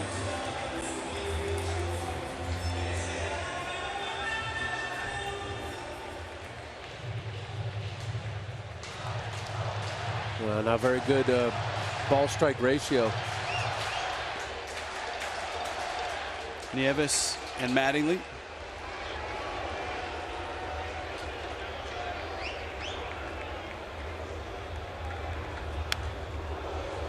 Cabrera going after a high fastball. Asdrubal Cabrera with the Rays last year. Split his time the year previous with Cleveland, and that's his original organization. Well, it's not his original organization, but the organization where he got to the big leagues and had 8 years of success. He was also a national that year.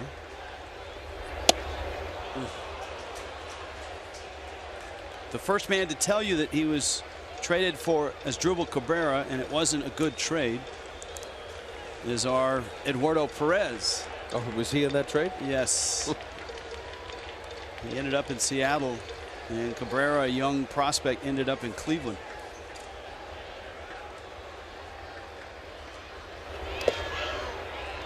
And the Indians enjoyed 8 years of Cabrera being a slugging shortstop. Two-time All-Star, 2011 and 2012.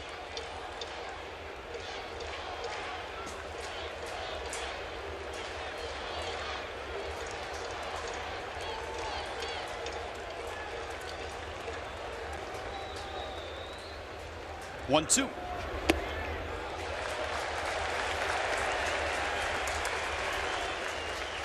Trying to double up there with the curveball. Miami's bullpen is in action now. Chris Narveson.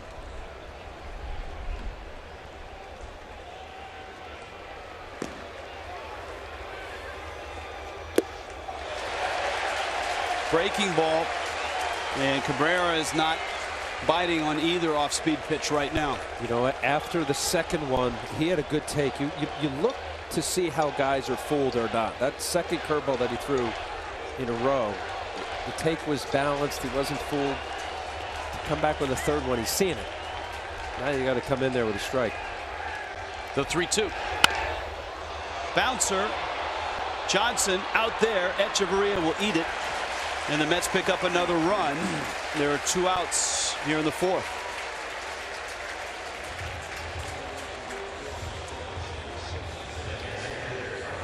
Well, he got in on Cabrera. Didn't hit it hard enough for Chris Johnson to make the turn.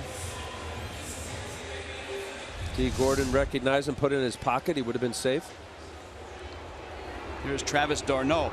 So a game in which Miami jumped to an 8-0 lead. The Mets not only have 3 runs, but they've put some dents into Jared Cozart's line and probably shortened his night as he's arrived at 80 pitches. And that ball strike ratio problematic right now. Yeah, that ball strike ratio is right at about 50%.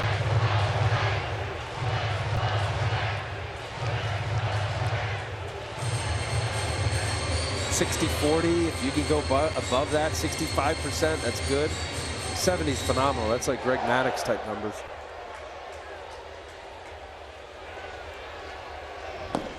Narveson's pace quickens.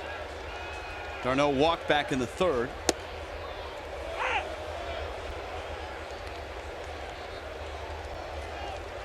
Cozart 3 2/3 now. 4 hits, 3 runs, 2 walks, 3 strikeouts.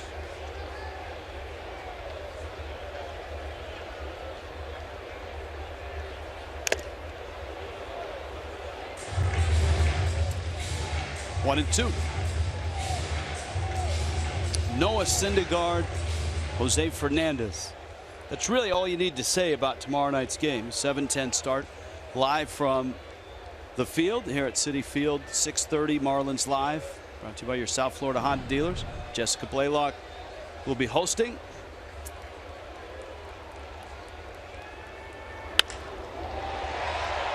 Gordon at second, on to Johnson at first, and the inning is over. Mets are on the board. They scored 3 times. 4 innings in, it's 8-3 Miami.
Miami Marlins baseball on Fox Sports Florida is brought to you by Jeep.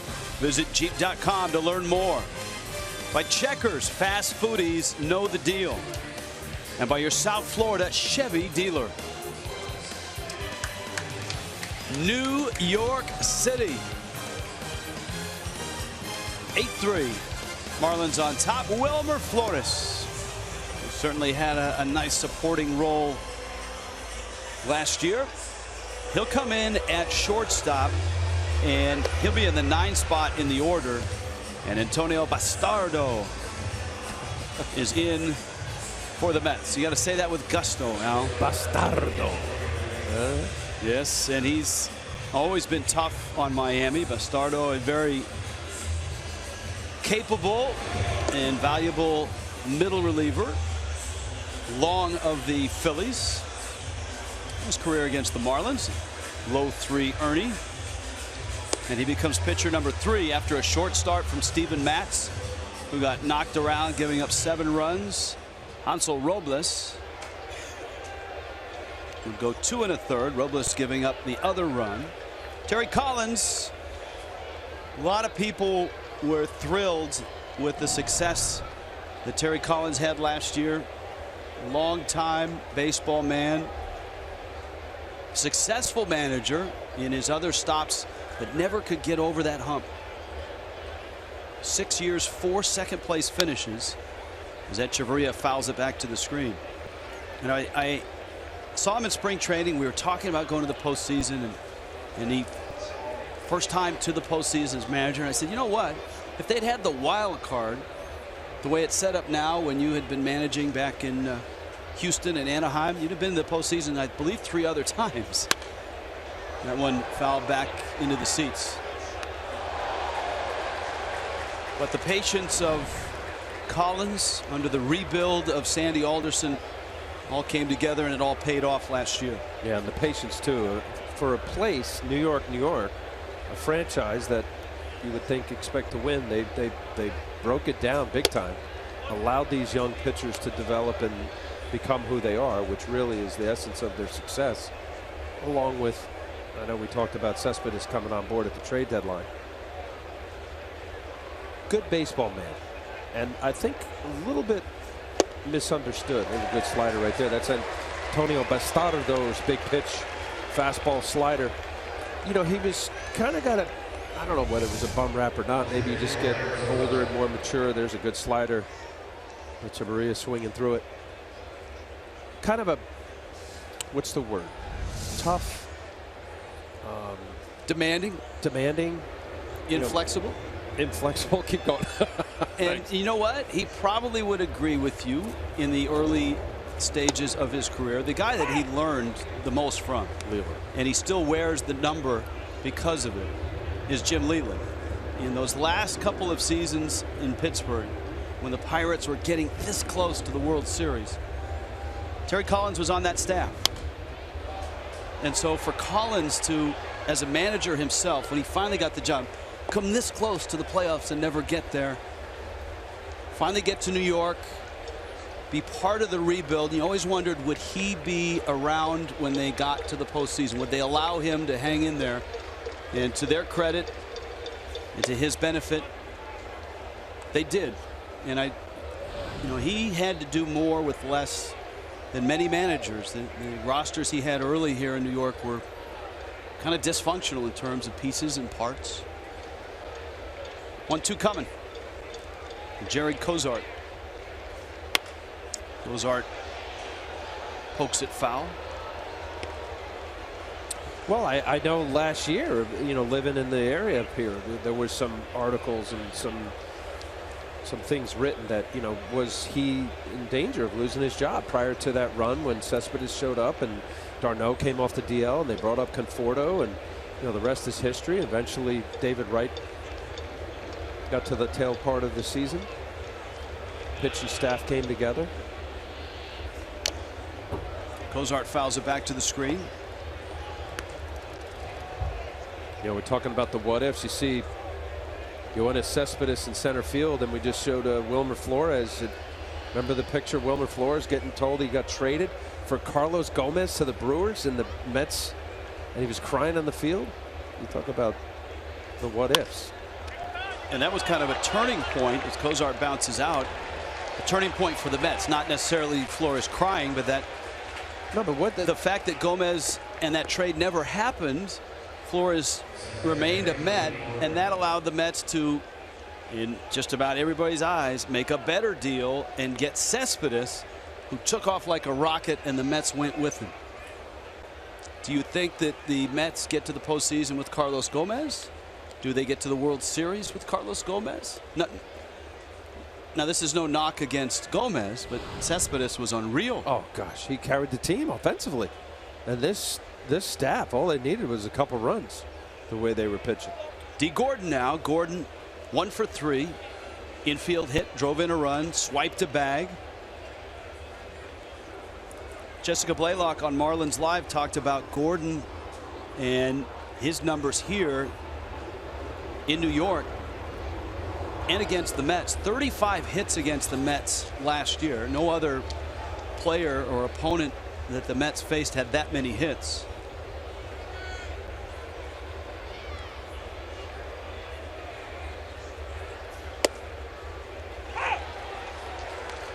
As well, nobody against any other team had that many hits. Matt Kemp. Wow. Matt Kemp against Pittsburgh had 33 hits last year. That's amazing. He would have had to have averaged. Oh, that's all right. He had 26 last year and 7 this year. All right, that's since the start of last season. So that includes Gordon's hit tonight. All right, I'm glad we questioned it. I'm glad we got answers. That's still a lot of hits. Well, out of division, you play what, 6 times? You can play sometimes 8, anywhere from 6 to 8. So if the chips fall that way and you have a big series, it's a lot of hits though in 8 games. If it was 8. Oh my gosh, right. That's just don't bet some. That's the wiggle of 4 fingers. Put them on. It's a foul tip, and I think it clipped. May have clipped the home plate umpire Jordan Baker. It's cold, and when you get a foul tip as an umpire, there's nothing there as far as padding. Yeah, he might want to eliminate curls from his gym routine for the next few days. And look at that great shot that we had. It's the exposure they have. When a catcher sets up either way outside or inside, they are exposed. Well, you got to be in that slot as an umpire. You need the protection, but at the same time, you have to have a view of the plate, right? You can't just move all the way out. I'm just saying, he's setting up here. Look at his entire body. Boom. Yeah, that's the slot. Yeah, good move, that slot. And the danger for an umpire is when the pitcher misses his spot and misses that slot, or actually throws in that slot. Gordon, I think, is going to, no, he's out at first. D. Gordon by less than a step. And Antonio Bastardo comes in and mows through the fish in the 5th. Halfway through, this one's not done yet. The Marlins right now with a 5-run lead.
Sweatshirt, cap, gloves.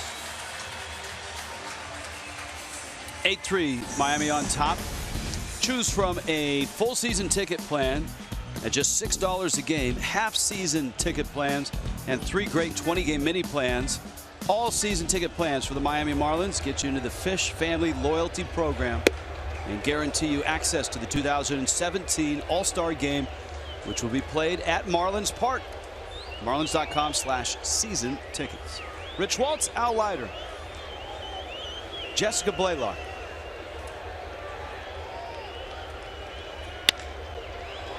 Wilmer Flores first at bat, and it's under the glove of D. Gordon. You don't see that very often.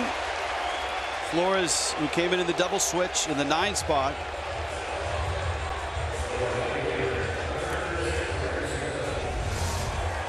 Well, let's see. Does it? He's way out in the grass there. Didn't scoop it. I don't know if he was playing that far back or not. Went a long way for it, right under the glove for a knock. Well, Jerry Cozart, and it's going to be an error on D. Gordon, the Gold Glover. There's a strike to Granderson of importance for Cozart. Get it back on track where you were in the first 3 innings. The 4th inning, the Mets stung the ball. Cozart had control issues, and New York got 3 runs. Real Muto having some problems behind the plate right now. And Cozart and Real Muto have had issues here for the last inning plus. Well, this is just a changeup that goes down and away. Real Muto's got to go down on it. He came up on it. Moving down the dirt, buried down. Turn shoulders in, getting that turtle shell position. Granderson goes after a fastball, and it's 1-2.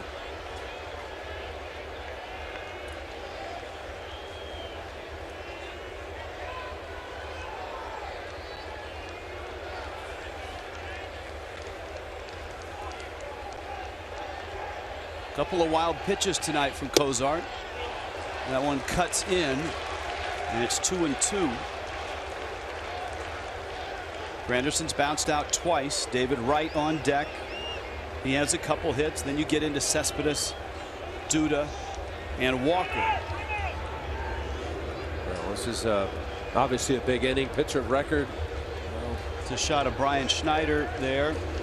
One of Schneider's duties this year is work with Real Muto and smooth out that game behind the plate, both in framing and in blocking. As you noted, the arm is there, and there's no catcher in baseball that got the ball from glove to second base faster last year than Real Muto. He had the fastest pop time in all of baseball, and that's what they call that, the pop time, from the pop of one glove to the next. Cozart spears it, goes to second. Echeverria bails him out with an athletic catch. Prado gets an out there. Hustling into second is Granderson.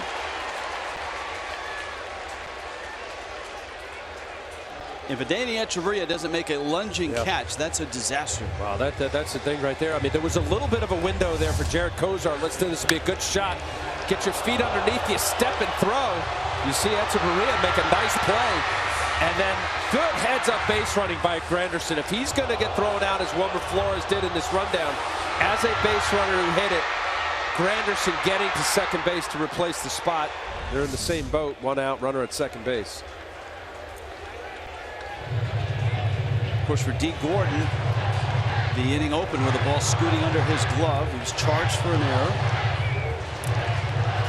Here's David Wright, who's looked good tonight. Wright, a line drive infield hit that caromed off the glove of Martin Prado, and then he doubled in the gap in left center.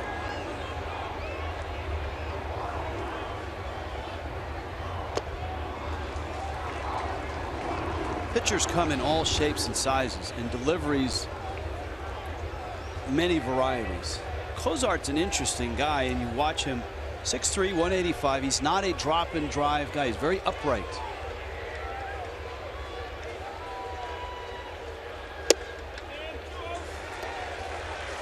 true.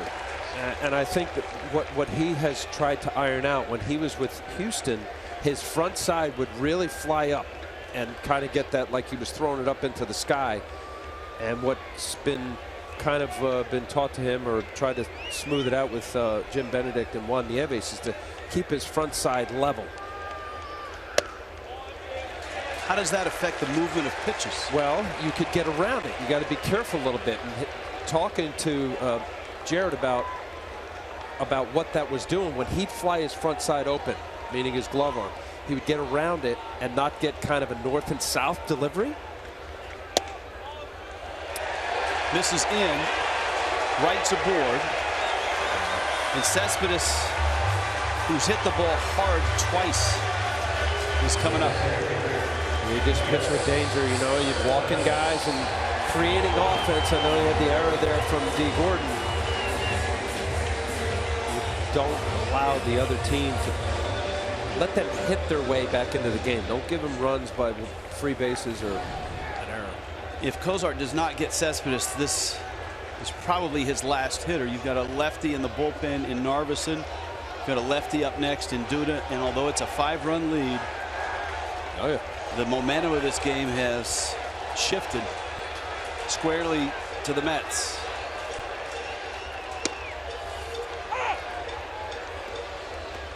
I wonder too, Rich, if he doesn't get a 2-ball here, is he out of the game? He's already up to that 3 pitches to go, 100 pitch count.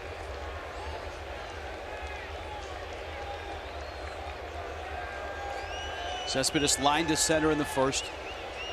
Another rocket for a single to drive in a run in the fourth, and he checks his swing. It's a ball and a strike. Well, that very much could happen. Even if he gets Cespedes, he could come out.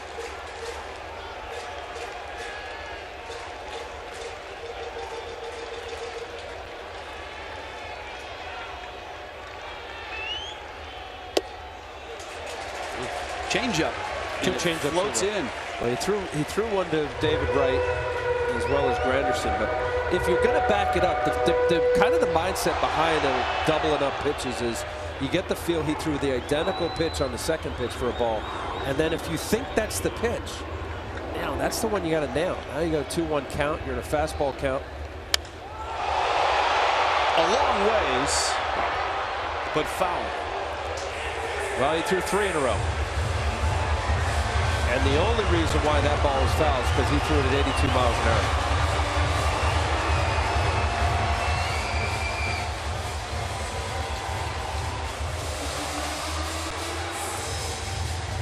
Cespedes yesterday had a couple knocks, and one of them was on a 3-2 changeup. Jeremy Hellickson of the Phillies, and he hit a home run. Something hard away. That cut fastball, good. Nailed it. The right shin guard of Real Muto. 2-2. Sets up in. Liner, Gordon got it, and he holds it. I'm telling you, Cespedes has probably averaged 105 off the bat with his 3 swings, and he's 1 for 3 to show for it. Yeah, that's right. Well, he wanted to come in and actually ended up being away. Nice play by D. Gordon.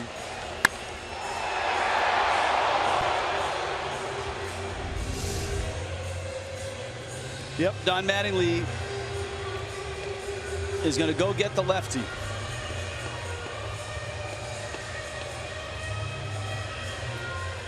Cozart not happy. And you could see him before Mattingly arrived. Not eligible to get the win here. He doesn't get through 5. Time for a call to the bullpen. It's brought to you by West Kendall Toyota.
Jared Cozart got Cespedes out.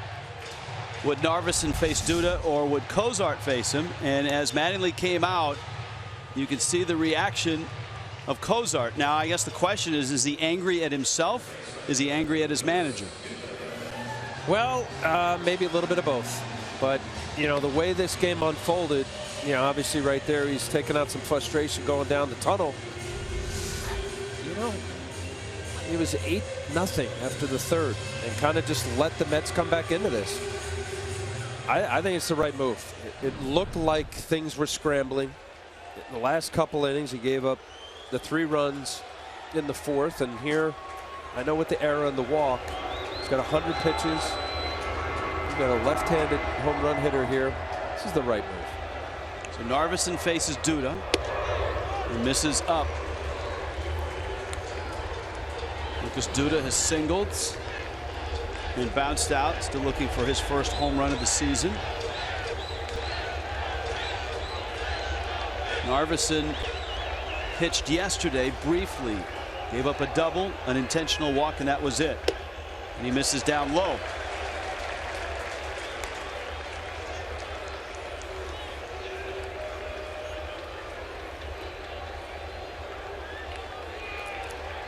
Granderson the runner at second.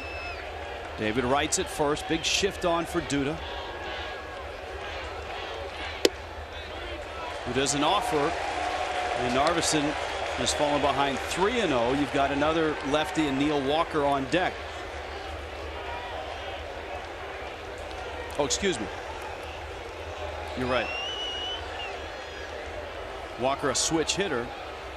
And so Narveson's going to face him from the right side of the plate because nobody's up in the bullpen.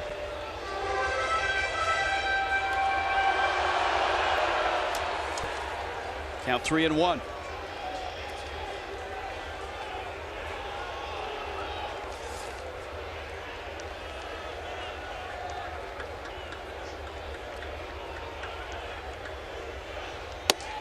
That's a strike.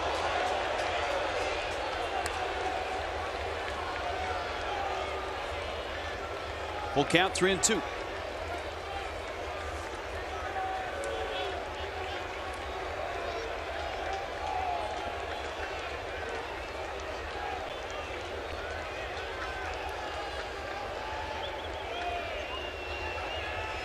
Runners go, and it's fouled back and out of play.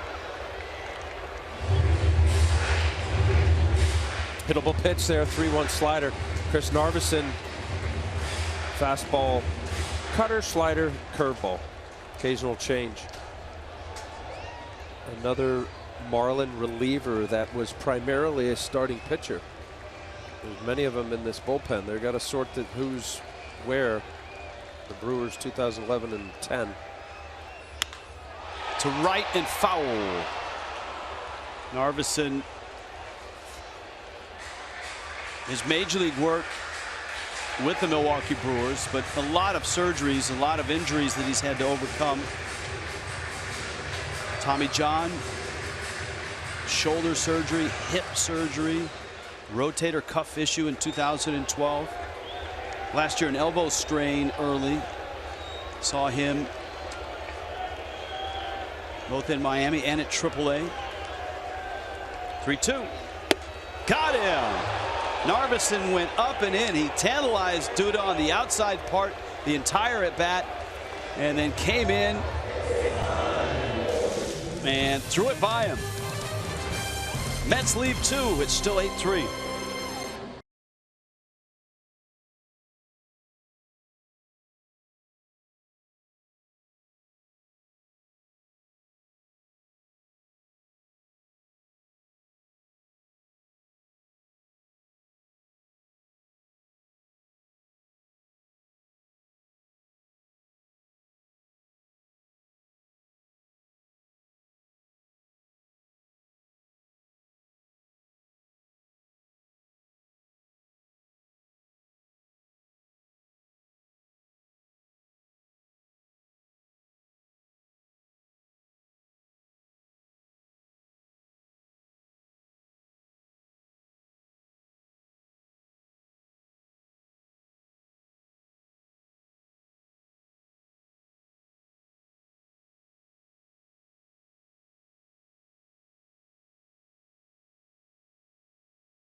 A big inning for the Marlins early. 7 runs in the second. An 8-3 lead into the 6th. In New York, Rich Waltz, Al Leiter, and Jessica Blaylock. Marlins and Mets. First of 3. First meeting of the season.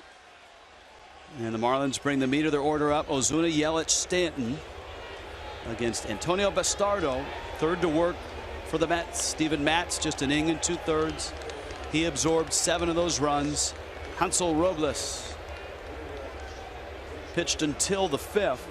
He gave up a run in 2 1/3. And Bastardo grooves a fastball. Ozuna doubled his last time up. He's popped out and bounced out. You saw the Stanton homer coming back from break. There was a changeup on the outside part, and he lost it in left center. Bomb. Ho hum for Giancarlo, huh? He's had some in this ballpark. He's had some long home runs. He hit early in his career, 2011, a ball up almost past the apple on the right side. 466 feet, I believe, and it was a cold and damp and wet night, and the ball wasn't going anywhere. Ozuna to right, hits it well. Granderson back, it's in the corner, and it's gone. Marcell Ozuna. And the teacher greets the pupil with a bright smile around third base. Wow. Oh, look at Barry. You're right. Like a proud little papa. Boy, look off the end of the bat. You talk about strong. Marcell Ozuna. No cheapie down the right field line, but to stay on it long enough and drive it. Look at Barry. That's been the guy when we talked about, is it time to kick a guy in the rear? Is it time to give a guy a hug? Is it time to give a guy, leave him alone? For Ozuna, he's needed that hug. What's this pitch here? Fastball. That is down and away. I'd like to see on that Foxtrox if that was even a strike. Right down. Looked like a good pitch to me. Fastball down and away. Yelich fouls one off. It's 0-2.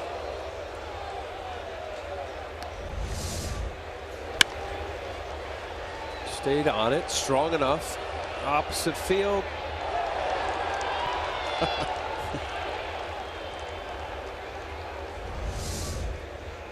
So Ozuna's first. He got his first extra base hit, the double in the 4th.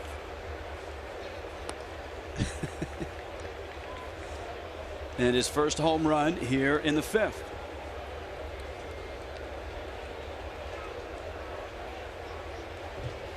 Ozuna is one of the most likable guys in that clubhouse.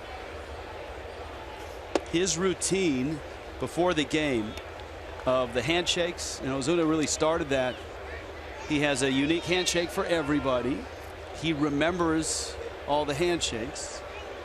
That in itself is hard enough. One of his most elaborate is with Ichiro. A swing and a miss. And Yelich strikes out. Of course, Ichiro, when he arrived last year as a future Hall of Famer, somewhat of a mystery to this young team who certainly saw Ichiro grow up and play. Ichiro took a liking to Ozuna and taught him a new word in Japanese every day of the spring. Oh. And those two became very close. And that young outfield, Ozuna, Stanton, and Yelich, really bonded with Ichiro. I mean, there are some guys at 41 who would show up and leave me alone, kid, and just do their own thing. But Ichiro was very much embraced his new teammates, enjoyed his new teammates, and even said that those guys energized him last year.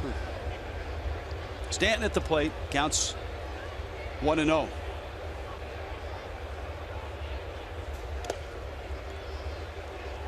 And Bastardo has buried a couple. It's 2-0.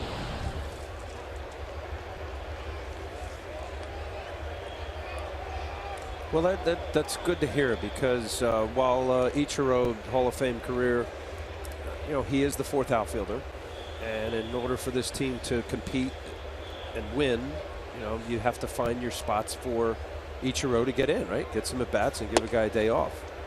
This is one of the best young outfield in baseball as far as young talent with considerable upside. And for Ichiro to embrace his position now as a 41-year-old, it's good for the overall clubhouse and the psyche of a team, as well as Chris Johnson. I think that, you know, he's another guy that'll be interesting to watch and see how he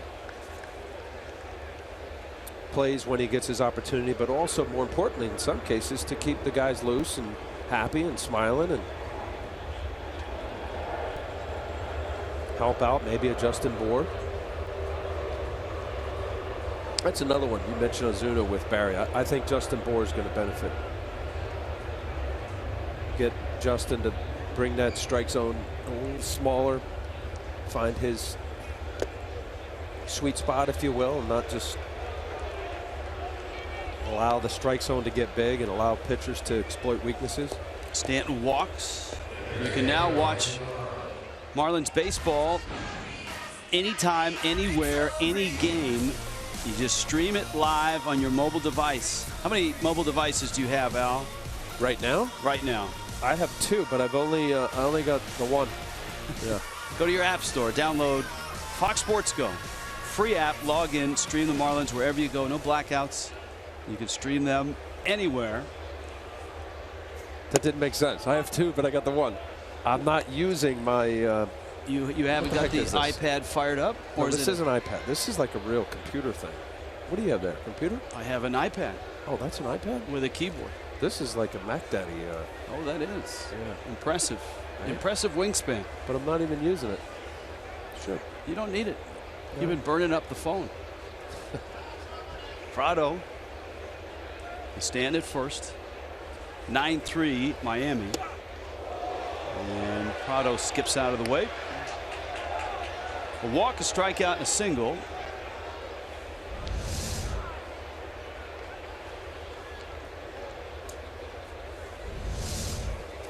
Look out.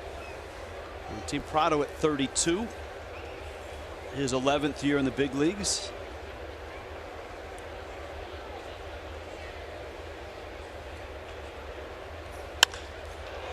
He smokes it into center field. That's a hit. Stanton will stop at second. And so the Marlins have homered, walked, and singled here in the 6th inning. And here comes Chris Johnson. He's had a nice night. A couple walks, a double, 2 runs scored.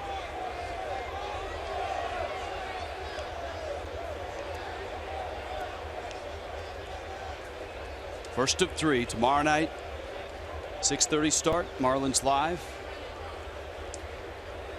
Jose and Thor, Syndergaard and Fernandez. And then an afternoon game on Wednesday where the Marlins head home weekend series against the Braves. Johnson fouls it off.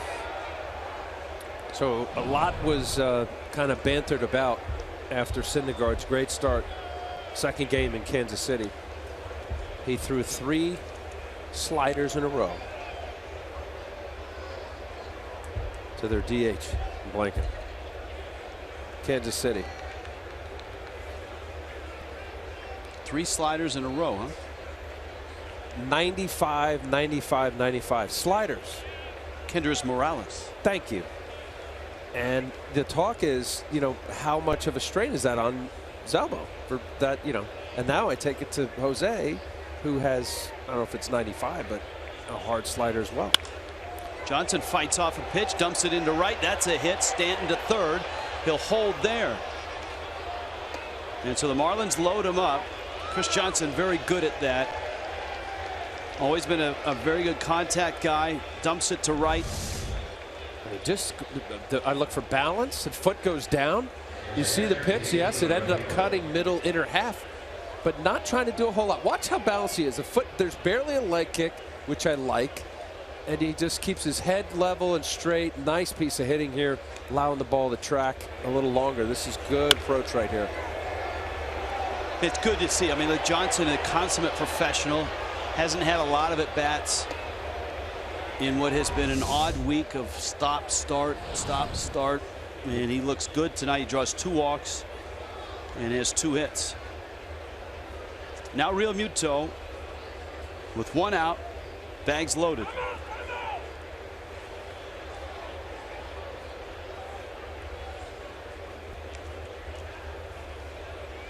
With runners in scoring position, the Marlins have 7 hits.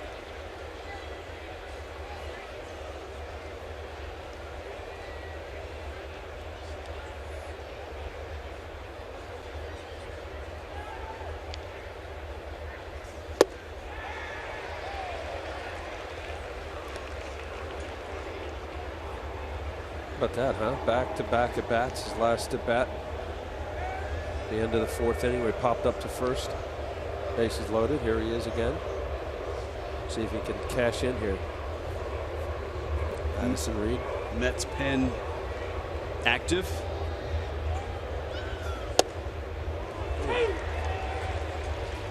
Oh, 0-2.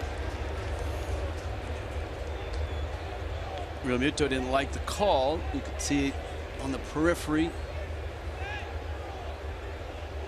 But a pretty good location for Bastardo. Stand at third, Prado second, Johnson first, Bastardo. The 0-2.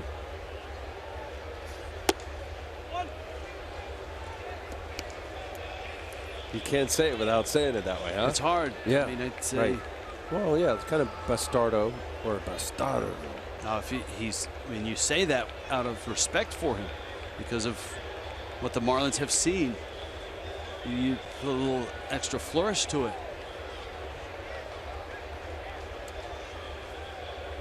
You envision a hitter that has struck out saying the same thing on the way back to the dugout. 1-2. I don't know how he hit that ball, which may have bounced before he hit it. Watch how low this was. Wow. And on Fox Tracks, it's down by the plate.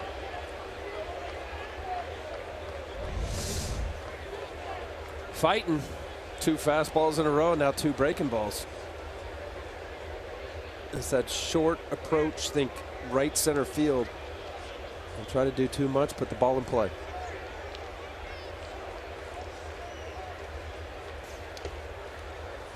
Nice block by Darno. It's 2-2. Lenny Harris. We've talked about Frank Menechino and what a nice job he did for 2 years as the lead hitting coach and how important he is in the whole Barry Bonds arrival here. You've got Lenny Harris as well, the all-time pinch hit leader. So you've got Don Mattingly as the manager. You've got some, and he was a successful hitting coach in the big leagues. Tim Wallach.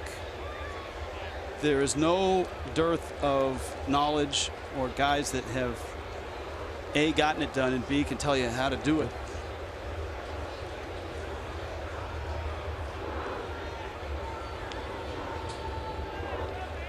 Two now.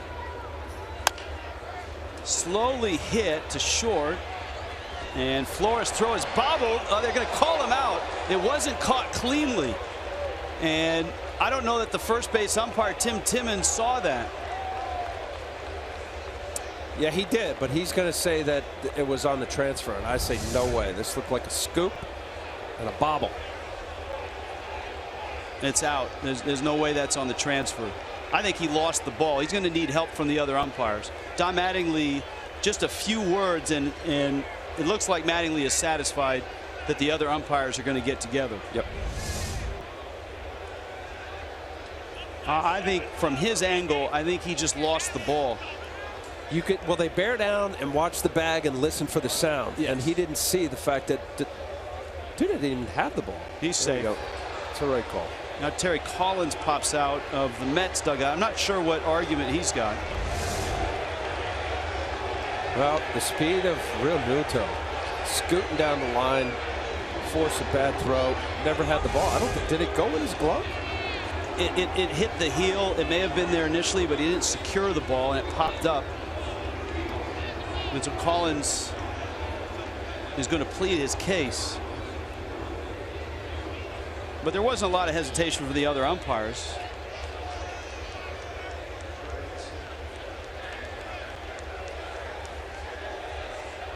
And it's actually going to be a single because of Real Muto's speed, I guess. Good for him. Single RBI. I think Collins is on his way to make a change anyway, so he figured he'd chat about the play, and he's making a change from SNY. That's your super slow-mo. He never had it. And that's why he may have gotten the single, because it at that point was close to a bang-bang play. For Real Muto, it's his third hit of the night. Addison Reed is in. A West Kendall Toyota call to the pen. 10-3 now, Miami.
Hits and a 10-3 lead for Miami. Time now for the Geico MLB moment. 1962, Mets play their inaugural game. 16,000 are here. Future Mets manager Gil Hodges hits team's first homer. That in the Big Shea. 62, you said? That was the Polo Grounds. Oh, was it the Polo Grounds? Oh, my bad. I'm going to get not only that. Am I corrected by you? I'll get chastised by Craig Minervini, our pregame host, who is all things Shea. So 64 Shea Stadium. I was led down the path of no return. But that'll give a little fodder for Craig to give you a little zinger. Yeah, next time they shoot the Shea logo when they show the graphic, I bet Campbell's at first. 2 years at the Polo Grounds. How about that? Right across the street from Yankee Stadium on the Manhattan side. That was a lean year, that first year. Right. But how many did they lose? What was it? 100 losses? No, more than that. You got to go north of that. I don't know. I'm getting 100 from the fellas here. I'll go north of that. Wait a minute, you're the Met. You know what? And I was a Met fan. What's going on here? You're the Met. I wasn't born in '62. I know they stunk. What the heck? 120 losses. Thank you. 40 wins. Thank you. Are you a Met fan or a Yankee fan? Echeverria at the plate. Bags are loaded. One out. Reed bounces one up there. Echeverria tonight has driven in 3, a 2-run single, sac fly, and a strikeout.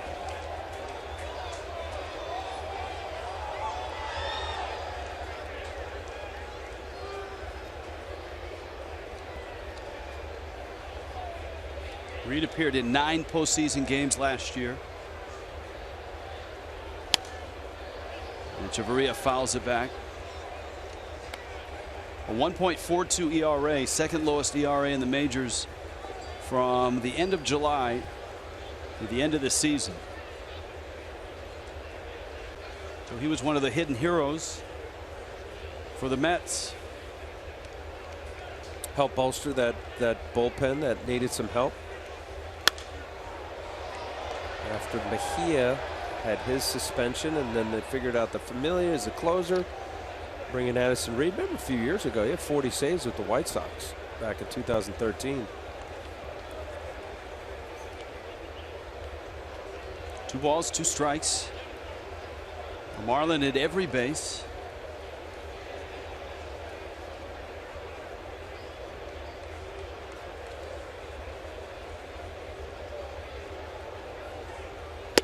Fastball, and he threw it by him.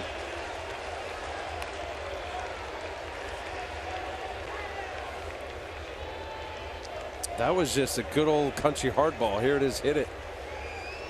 93 right down the middle. So the Ozuna home run and the infield hit by Real Muto have provided 2 runs here in the 6th.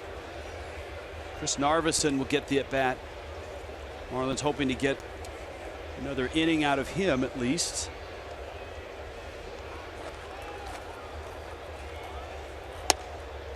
And he takes a strike.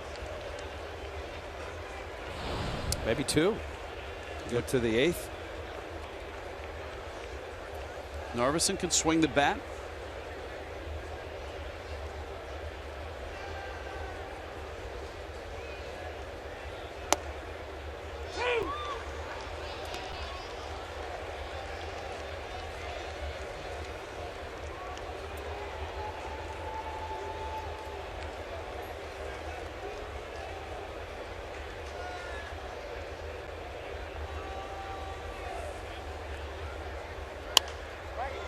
Gets a piece on an 0-2 fastball. Well, you got Neil Walker, switch him around next inning about right. Conforto left, and then Asdrubal Cabrera. Oh, Eric Campbell's in for Cabrera. Yeah, that's right, the double switch. How about this? In 2010, Chris Narveson, 327 batting average. Legit, 16 for 49. That was as a Brewer.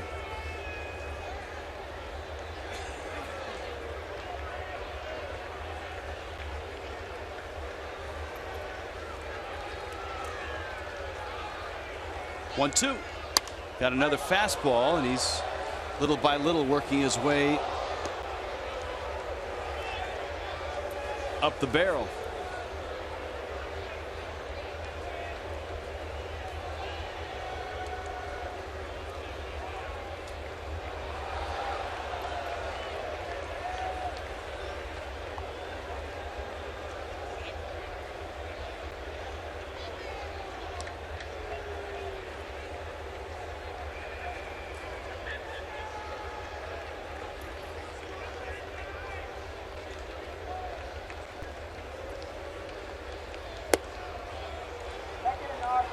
He's run the count to 2-2. Making them work.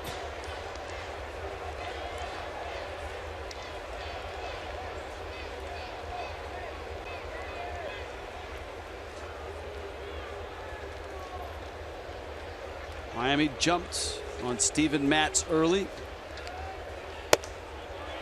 Addison Reed, who had Narveson 0-2, runs the count full at 3-2.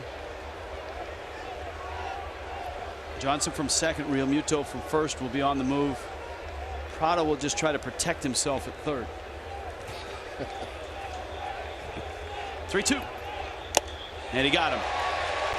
So the inning ends. Bags left loaded. Marcell Ozuna, his first homer of the season. Opposite field. Big night for the Fish in New York. 10-3 Miami.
3-game series and off to a good start in game 1. 10-3 lead in the bottom of the 6th. Let's check in with Jessica Blaylock. Jess? Well, Rich, one of the things that the Mets had to deal with last season that actually extended into spring training was injuries. Take a look at the players for New York that are coming back from injuries. First off, a guy like David Wright, who has dealt with issues with his back.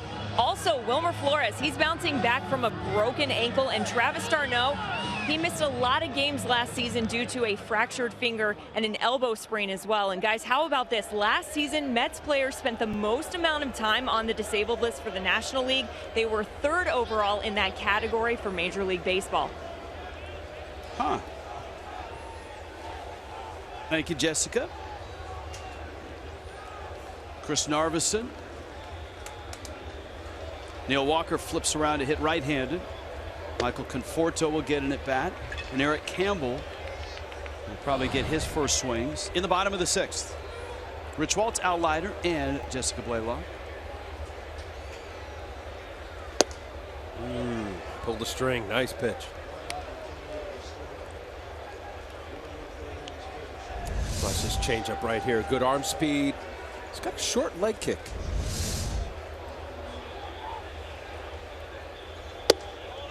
And then that makes that 89 look a lot harder than 89.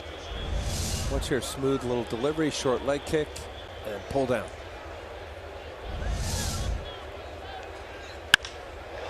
In the air to center, Walker gets into it. Ozuna there, and he makes the catch. Ozuna got turned around a bit, but he had a good angle. And here's a look. Yeah, some air underneath this. This is hit hard. A little too high trajectory and straight away center. If you're going to give up a long fly ball, there it is right in front of the 408. Ozuna. Remember when I asked Barry, he said, I like him a lot. Oh, boy, good. I said, what do you like about him? And then he went through each of his what do you know what I like? He's got power. He's going to hit for average. He likes him in center field. He likes him in center field. Now remember, for all the things Bonds did with a bat in his hand, he was an incredible fielder. 8 gold gloves. And so to compliment Ozuna on his defense. Yep.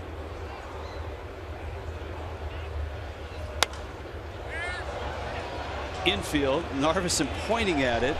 3 infielders converge and neither gets there. Prado, Gordon, Johnson, and at the last moment they all looked at each other, and at that moment they all knew they were in trouble. Well, somebody's got to take control. You don't look at the other guy. You want the ball right here. Because of the shift, I think Prado not realizing where his shortstop was. Echeverria was coming from the second base side, which was unusual. That's Prado's ball. Narveson did his part. As soon as Prado looked elsewhere, I knew it was in trouble. Yeah, that's right, Rich. The pitcher is a traffic cop. Point, get out of the way. Most infield coaches don't like when a pitcher calls out a name. So no names, but point. Well, what is the? Just get out of the way. Just get out. You know what? Because you end up yelling somebody's name, and that was like perfectly placed, actually. And I think what messed up Martin Prado was Echeverria coming from over where D. Gordon's standing. This is Eric Campbell. You can see Etch now is back over on the third base side of the bag.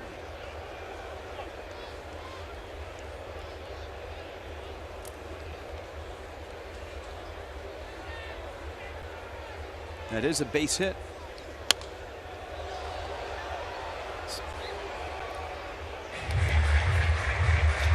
Look, I guess if a hitter can get frustrated and say, when he bloops one in, said I was owed that. As a pitcher, I think there should be team errors, and that's a team error. You don't give it to anybody, but that's not a hit. Like in basketball, a team rebound. Is there such a thing? Yeah. Whoa, that's out. Now, in Major League Baseball this year, all ballparks have to extend the netting from the home plate net all the way to the start of the dugout. And you could see the netting for the Mets, but it's just not tall enough. The bat goes right over it.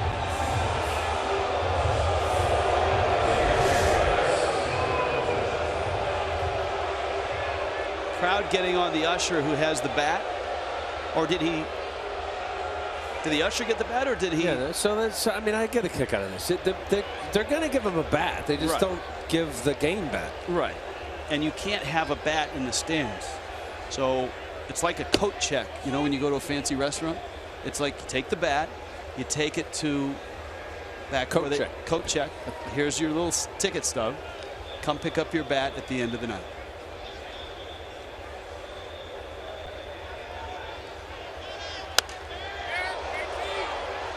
Well, the Marlins get to try it again. This time it's Real Muto who makes the catch. And Narveson, a rather uneventful 6th inning. To the 7th. 10-3 Miami.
In 3 games, and it starts tonight at Citi Field.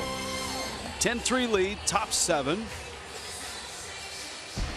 Make sure you're at Marlins Park for the first All-Star Saturday of the season. Marlins and Braves coming up this Saturday at 7:10. Celebrate University of Miami Family Day and get the all-you-can-eat seats for just $28. First 5,000 fans get a CJ All-Star bobblehead. Charles Johnson All-Star bobblehead, courtesy of Pepsi. Get your tickets at marlins.com. CJ, your guy. I know. We just saw last night the highlight of your no-hitter. The excited moment of after the Marlins' first no-hitter. How pathetic was that? You looked stunned at the time. I wasn't stunned. What it were you? was. What would be the word? Relieved? No, it was so uneventful. We were killing them. It was 11-0 after the 3rd, and then it just became like, well, am I going to throw the no-hitter? I don't know. I was excited as heck. It's a no-hitter in the big leagues. All right, here we go. Now, all right, you guys at home can tell us what. So, look at that. Like I should have done something, right? What would if you could do it again? Oh, I would have thrown my cartwheel, maybe pick him up and throw. I don't know. It was a long at bat. It was Eric Young, right? And he fouled off a bunch, and then I finally struck him out. I don't know. It was weird. It was strange. During the game, had you thrown one in another level of baseball? High school. Okay, that's it. But during the game, the Panthers were in the Stanley Cup playoffs. Right. The final whatever. All right. And in between innings, they were going live to the Panther game. And then about the 5th inning, they were like, wait a minute. You know, we have a no-hitter going here. It was Ixnay, the hockey nay. Yeah, they stopped the hockey. So I don't know if they were upset about that or to kind of focus everybody on, hey, there's a no-hitter. I don't know. Were you? Yeah, I would have got a little. I would definitely have got more excited had I. Were you a superstitious guy? Did you go through all the "don't talk to me"? Or I mean, look, you talk to everybody, right? Yeah. I would have a hard time seeing you over the course of a start not talking about anything. So my routine during the game was I did change. I was a different person, but I would sit in the same place, or I'd go through my same routine, go underneath, I'd change a shirt or whatever it was. Oh, paint pellet right there down the way. And Ozuna goes down. So the game routine was kind of, yeah, I mean, I would talk, but no. And as the game went along, I remember everybody started getting away from me, and I was like, that got weird. I would have taken that moment back and got a little more excited, Rich. Yeah. Well, good to know. Here's Yelich.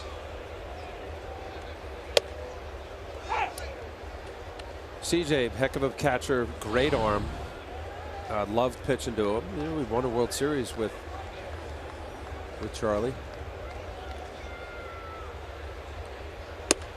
Good guy, great guy. Yes.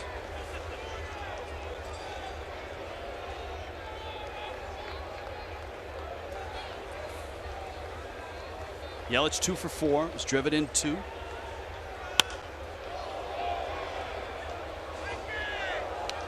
If you're just happening by, the Marlins knocked Steven Matz around and out in the second inning. 7 runs. Yelich a 2-run single. Echeverria a 2-run single. Stanton a 2-run homer. Gordon drove in the other run. And Yelich spins on a breaking ball and strikes out. Addison Reed has restored order for the Mets, but the Marlins are up 10-3.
With this game summary, second inning, big one for the Fish. Steven Matz on the hill. Adeiny Echeverria got it started.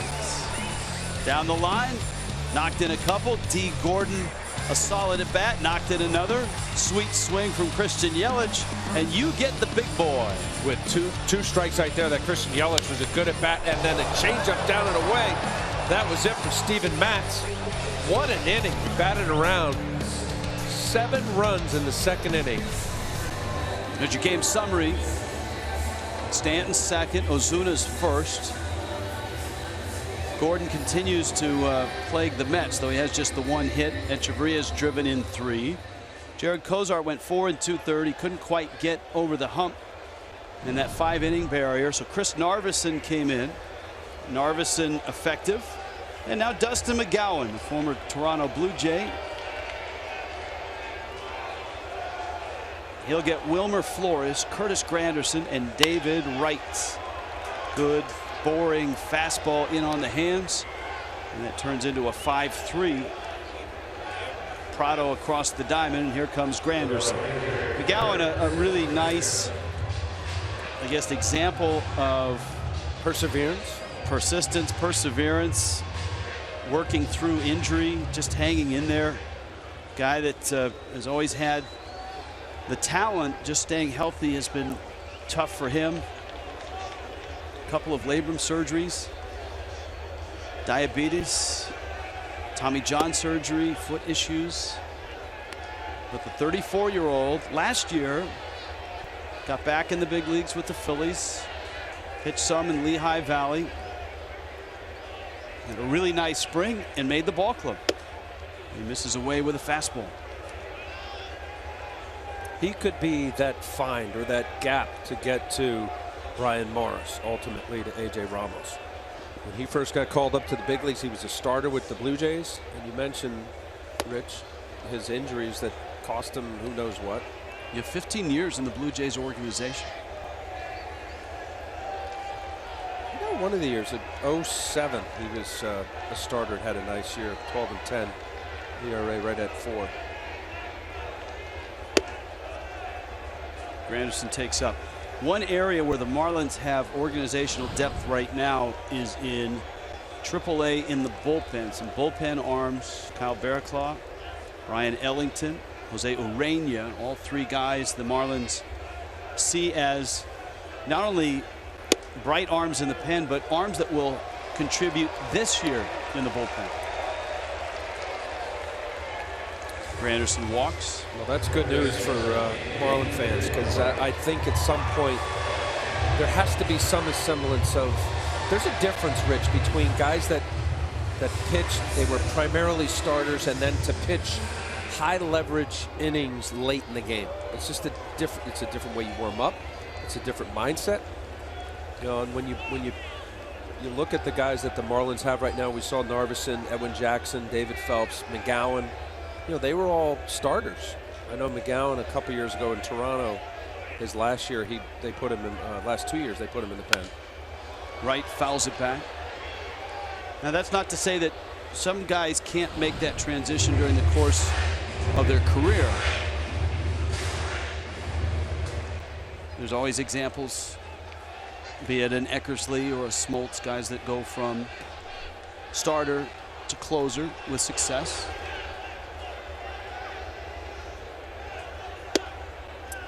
Good breaking ball. Yeah, that's true. I mean, you mentioned two great examples, Hall of Famers. It's a little different, Rich, going from as a starter to a closer. Then 7th or 8th inning. Yeah, it's just, you know, 7th, 8th inning. First of all, you got to get up and be ready in 12 pitches. The closer knows if it's a safe situation. Good nice pitch slider there. Right goes down. But impressed with his arm. I mean, after all these injuries, he's 95-ish. He's touched 98. He did last year. And then he has a wipeout slider right here. That is a nasty pitch. Great location. Watch the break here. I mean, that's unhittable. Repeat that every time that sequence. You're not going to give up a hit. Cespedes now. Cespedes a 1-for-3 night, but that's not indicative of how he swung the bat. He's hit 3 bullets. Line to center, lined a single in the 4th to left, and then lined out to first in the 5th. Pitch misses in.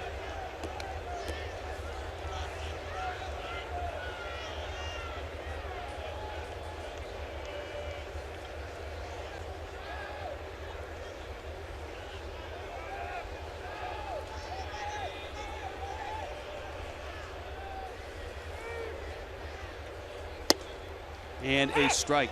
Now, one of the recurring soap operas in the offseason was, would the Mets re-sign Cespedes? Could they allow him to go somewhere else?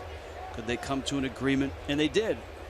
3 years, $75 million. Big money, short on years, with an opt-out after this year.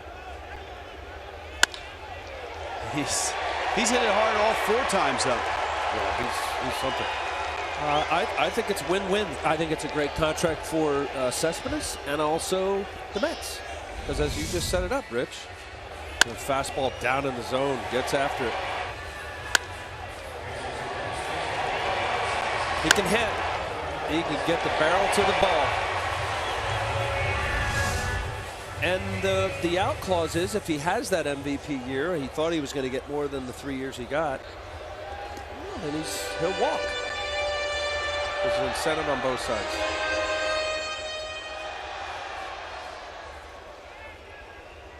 Alejandro De Aza, long ago a Marlin.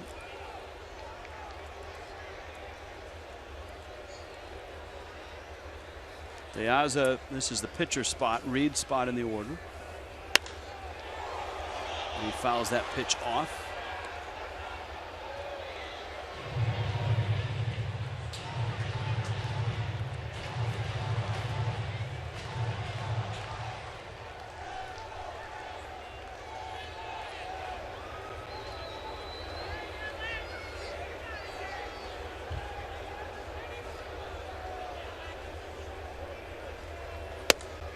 We just showed highlights of Al Leiter's no-hitter from, what, 96? 96, yes. Brandon Finnegan right now, the 22-year-old lefty of the Reds, is in the bottom of the 7th with 2 outs, and he's no-hitting the Cubs at Wrigley Field. He's walked 4 in that game, and I don't know that he's going to get a chance to complete it if he gets out of the 7th. He's thrown 105 pitches. How about Dave Roberts the other day in the what was that, 8th inning? You know, I've heard both ends. I've seen him get lambasted by some talk show folks and some people. Even some baseball analysts have said should have stuck him in there, should have left him in there. But I mean, a guy coming off, a young guy who hadn't thrown 100 pitches in like a year and a half, and Dave Roberts, David Ross just singled in that ball game, by the way. Dave Roberts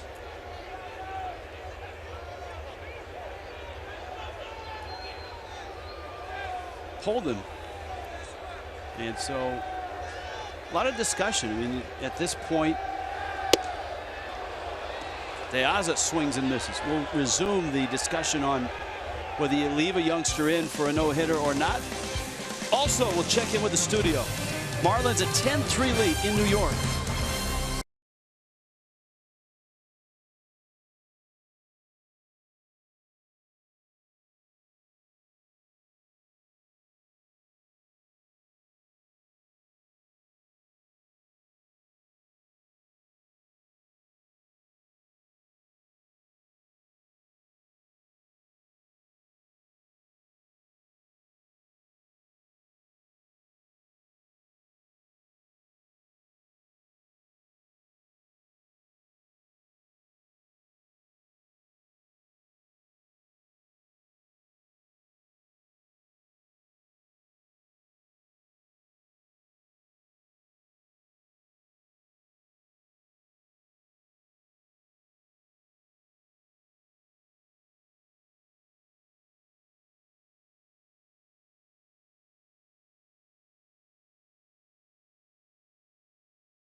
Stanton waiting his turn as the Marlins and the Mets have arrived here in the 8th. 10 runs, 14 hits for the Fish, 3 runs, 6 hits for the Mets. This opens a 3-game series. The Marlins and the Mets, and a terrific pitching matchup. Jose Fernandez and Noah Syndergaard tomorrow night. We'll have that for you at 7 o'clock, 6:30 for Marlins Live. Juris Familia is into the ball game, and he'll pitch the 8th for the Mets. Now, we were having our discussion about Ross Stripling, the young pitcher for the Dodgers, who had 2 years removed from Tommy John surgery. Had a no-hitter going in San Francisco. Dave Roberts, the rookie manager. Stripling in that 7th inning, or actually in the 8th inning, got an out, lost a man to a walk, and then Roberts came out and lifted him from the game. And there were some that said, hey, you should have let the kid. This was maybe his only shot at a major league no-hitter.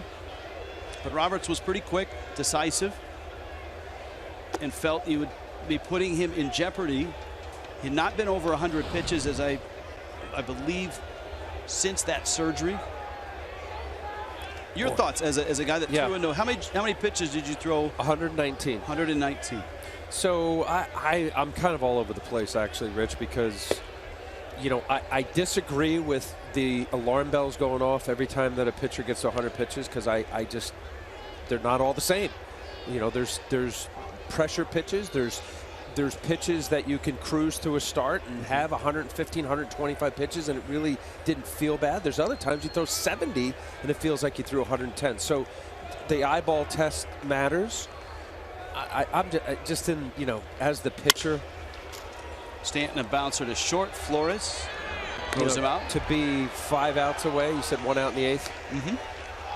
History and all that, for selfish reasons, as the pitcher, I would have been bummed. Okay. So now fast forward. I don't know if I did read the story where his father the next day. Okay, that's right. It very emotionally thanked Roberts for protecting his son. Now, the other part is, when did the start come? This was his first start of the season. True. Coming out of spring training. And a guy that's that close to Tommy John surgery, if it's August and he's been pitching the whole season, then I believe it's a very different feel. So then why have him go up for the 8th? I mean, why even, if that is the thing, you had to go right to 100? You couldn't stop him at 94? I think just in reading, the idea was they were going pitch by pitch, batter by batter. He got the first out of the inning and then lost the second hitter. And once he lost the second hitter, that was it. That was enough. So if he got him, well, was it not enough? If he got him and he got a quick, it was a quick at bat. Say he gets a 2-pitch ground ball to short. It's hard. I mean, look, it's almost a no-win situation. I think for a manager. 2 things. It was his first start. He's had Tommy John, and the fact that the appreciation of understanding a young arm and keeping it healthy. So he missed out. 5 outs. Who knows? Crystal ball would have said he got out of the 8th, Rich, and the 9th inning leadoff batter would have got a base hit. No? Nah. Double? You never know. I mean, the Giants ended up, I believe it was Chris Hatcher, the former Marlin, that came in and gave up a hit.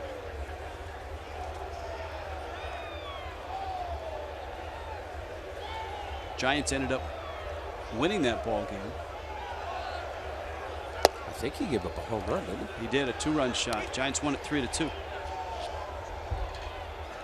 Well, no, that was a big mistake. Prado on his way down to first. Well, now you're playing the result. No, I'm kidding. Sarcasm generally starts around here earlier in the game, my friend. And we welcome it. Jose Fernandez, Noah Syndergaard, and that is tomorrow night. So that's a great matchup. Let's hope the weather holds. And let's hope you're with us. 6:30 will get you started. Live from Citi Field for Marlins Live. Chris Johnson at the plate. He's really had a nice night. Couple walks, couple hits. Had that terrific sprawling play at first base.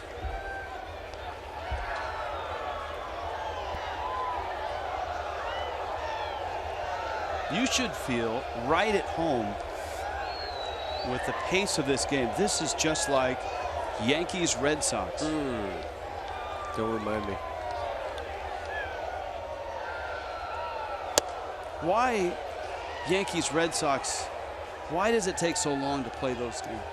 Well, usually it's well, I guess if I'm doing it, it's not. But right? You get a nationally televised game. They get an extra 30 seconds, which means 18 minutes, right? Okay. No, I think it means 9 minutes, right? Well, you got a top bottom inning, right?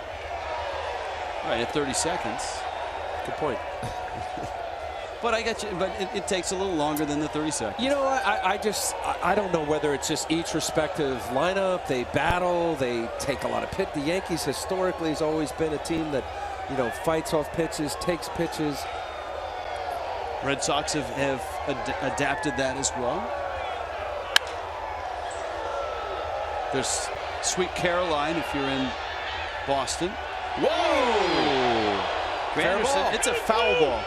Oh, I think the umpire. Well, wait a minute. The first base umpire put his hands out, but I think what he was saying was no interference.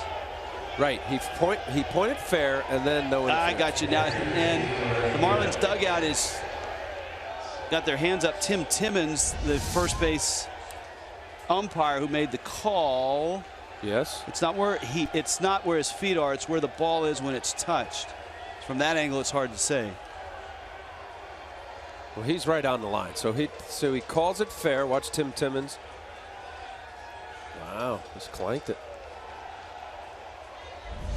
Yeah, he had both hands up, but he was saying no interference with the fans down the right field line.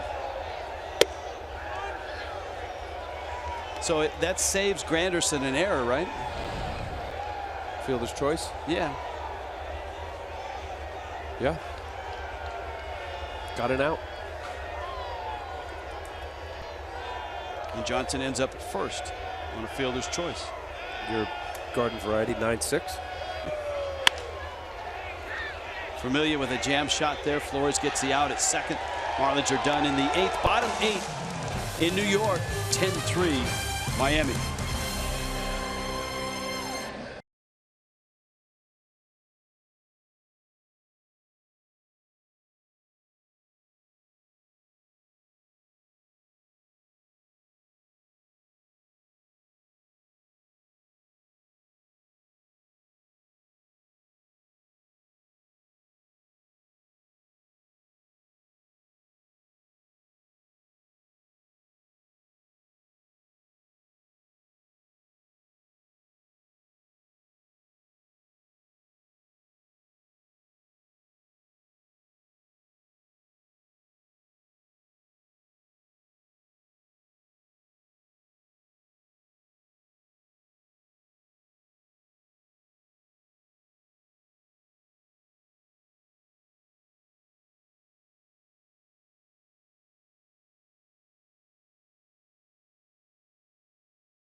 Roy Oswalt on the mound. This date in Marlins history. Jeremy Hermida, Jorge Cantu. I think that's Mike Rabello. Hanley Ramirez. Hermida. Mike Jacobs. Club record 6 home runs and a 10-8 win over the Astros. On this date in 2008. On this date in 2016. The Fish are at Citi Field. And on top, a reminder, Fish Family, the exclusive loyalty program of Marlin fans. To learn more, log on marlins.com/fishfamily. The bonus code is HRRecord.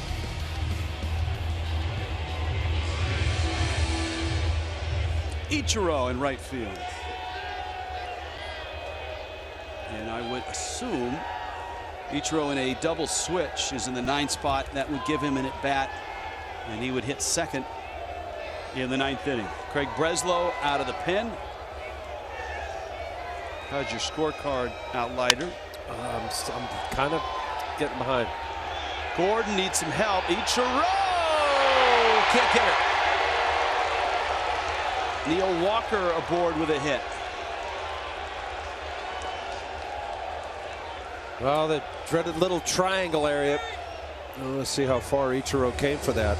I don't know, Marcelo Zuno didn't get quite the jump and kind of went after it, letting Ichiro go after it. Is that Ichiro's ball, or? I mean, my feeling is anything gets right center, left center, and it's got some hang time. I always thought you'd defer to your center fielder. But it was in that little triangle area, but it had too much air time. Somebody, I'd say it was your center fielder's ball. Duly noted.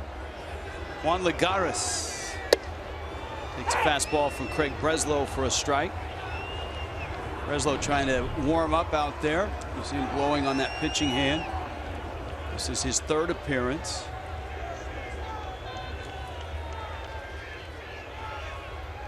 Lagares first at bat.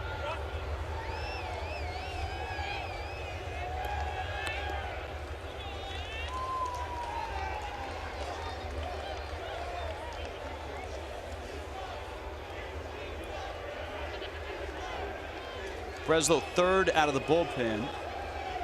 Jared Cozart 4 2/3 innings. That one foul back.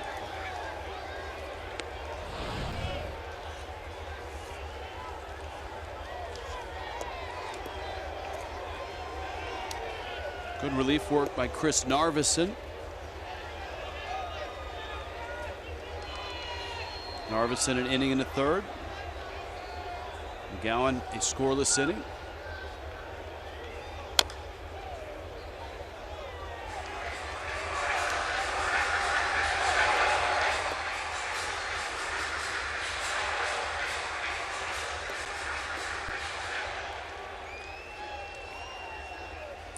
One and 2.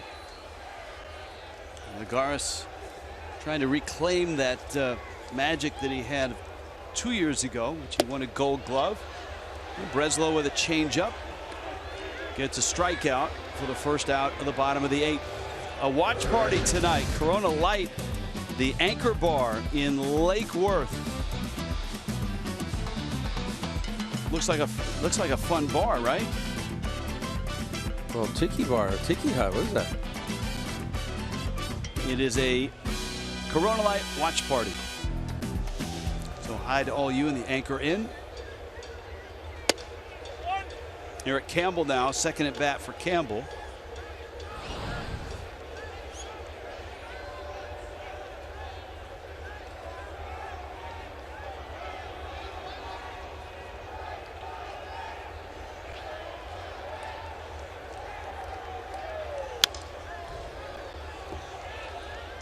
One ball, one strike.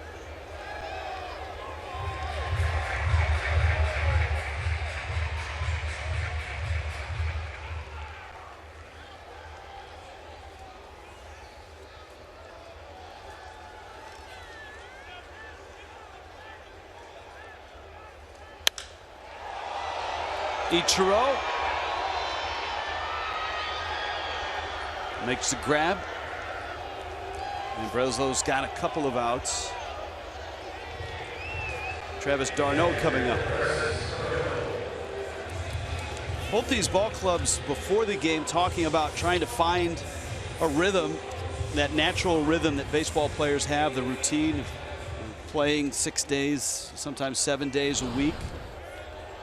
Really an interrupted first week for the Marlins and the Mets, more so the Marlins than the Mets. Don Mattingly and the Fish with the 2 days off in Washington, D.C. Just 4 games in the first week.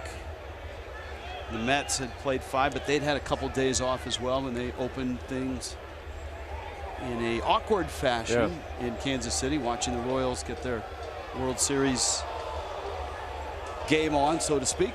Well, especially right out of the chute, right? I mean, you have these days off, and then the weather, and come July or August, they couldn't wait for a few days off. Ichiro back. He makes the catch, and he'll get in at bat when we get to the ninth. Ninth inning arrives. Marlins and Mets at Citi Field. It's 10-3 Miami.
Presented by Jeep. 10-3 Miami on top of the Mets. Ninth inning has arrived. Times Square is busy, although chilly tonight.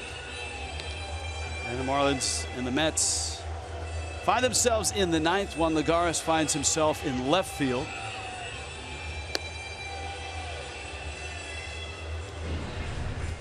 And Jerry Blevins is out of the Mets pen.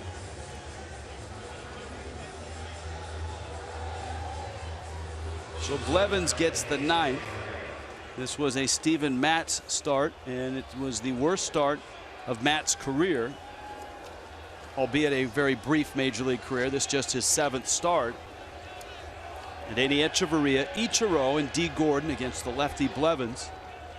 Matz actually was trying to do what no other Met had ever done, whether at the Polo Grounds for the first 2 years. Thank you. Or the Big Shea after that. And that has become the first Met to go 5-0 to start his career. Really? Yeah. Seaver, Kuzman, Gooden. Hey, look, I believe you, but they've had some great pitchers. I'm taking Jay Horowitz at his word. You should. Jay's one of the best.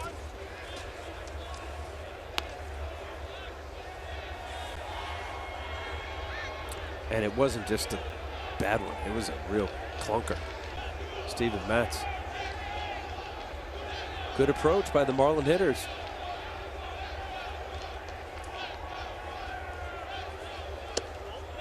Breaking ball and a swing. Ball and a strike. Echeverria is driven in 3. Struck out his last 2 times. Marlins have been stuck on 14 hits since the 6th inning. Strike 3 called. Jerry Blevins.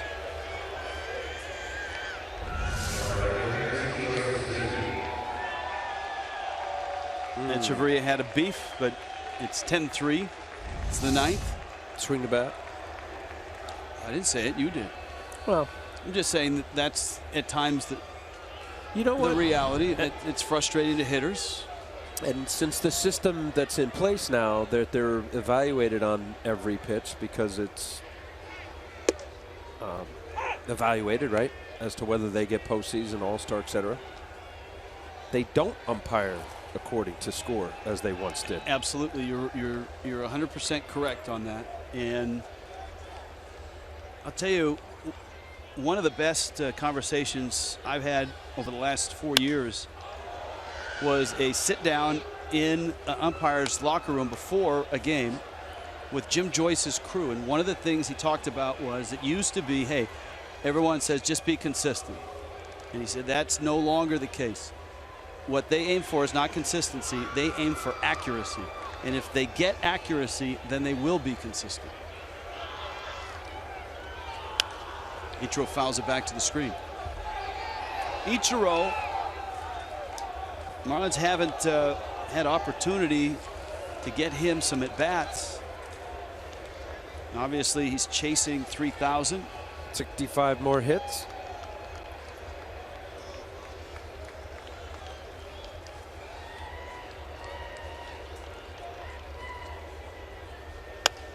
Ichiro reaches out, little tapper. Flores gets him at first. That's just Ichiro's second at bat of the season. Here comes D. Gordon. You were poised, though. You had your Ichiro information at your fingertip. Well, where were you going to start with Ichiro, right? That's always, to me, a puzzle. Where do you start when you capsulize his career? I start back in 1998 when I faced him with the Oryx Blue Wave. Yes. And I think he was 4 for 4. And I said, who is this guy? He really was 4 for 4? I don't know. He hit the ball hard every time. Was that in a tour of? Yeah, we were in Japan. And I don't know. Let's see. 2001 he came over. So 3 years later, he proceeds to have 200 plus hits for 10 years. Yes. 10 straight All-Stars, 10 straight Gold Gloves. That was after a 9-year career in Japan. Amazing hitter. Amazing. What he's able to do. It reminds me of a little bit of Rod Carew back in the day. That little slap kind of directed. Less power than Wade Boggs. Boggsy used to do that. Fair to say that Ichiro a more complete player than Carew? Yes. Oh, absolutely. Gold Gloves? Yes. I'm just saying the ability to be able to control the bat angle, kind of almost direct the ball. Carew was a pioneer of sorts. He was one of really the first to make use of videotape. Would travel with tapes, very much a real, obviously he's a student, was a student of the game as a hitter. Remember in the minor leagues, now a broadcaster for the Angels, Jose Mota, Manny's son. Yeah. Jose used to travel with a tape machine with the Rod Carew hitting tapes and tapes of Rod Carew as a hitter. Yeah.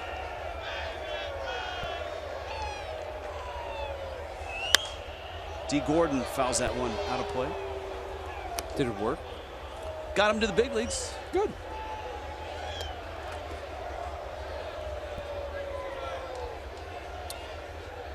Tony Gwynn was big on video before video really got rolling.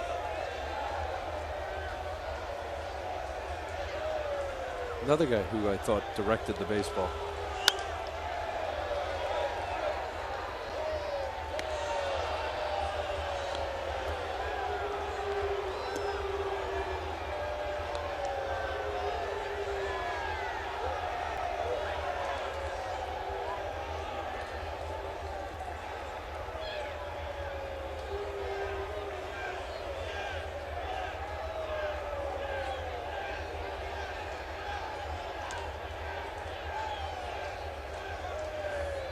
Gordon, a grounder off of Blevins' glove, and this is a base hit.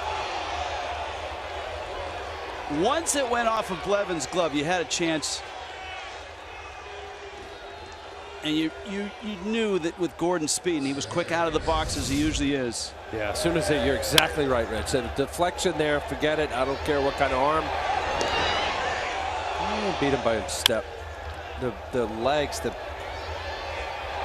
ability to beat teams in different ways other than just back leg and 3-run homer. What D. Gordon brings to a lineup, just another dimension. And I liked it. But what a battle. 6th at bat. 1 for 5. Now 2 for 6. Blevins got his glove down and flips it to first in time. And the inning is over. Gordon picks up his second hit. Marlins look for 3 more outs. Hoping for a win with a 10-3 lead.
Florida is brought to you by Southwest Airlines. Transparency, low fares, nothing to hide.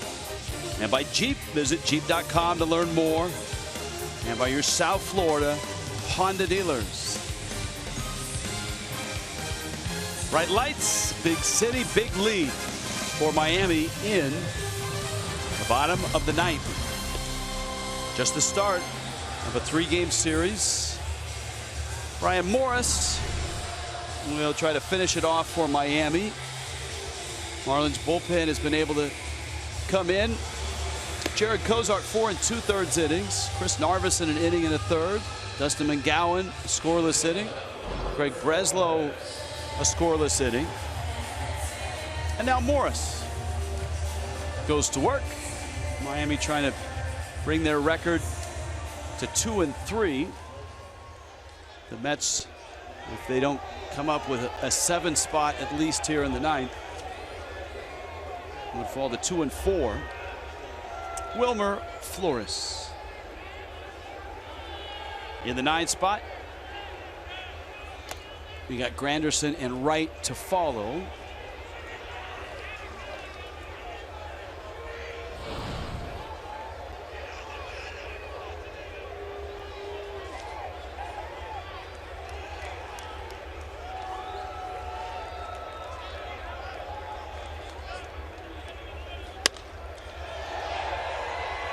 In the air to center, and Marcell Ozuna is there to make the catch.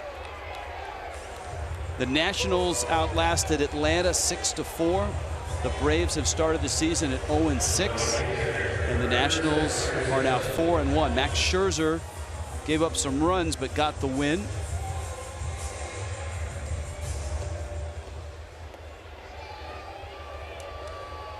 Cardinals beat the Brewers 10-1. But Cincinnati. Cincinnati a 3-2 lead over the Cubs. 5-1 Cincy. Only 5-1. They got what, 7 1/3 innings of no hit ball tonight from Brandon Finnegan. Actually 6 2/3. My bad. I gave him 2 extra outs. They lead the Cubs bottom 8 in Wrigley.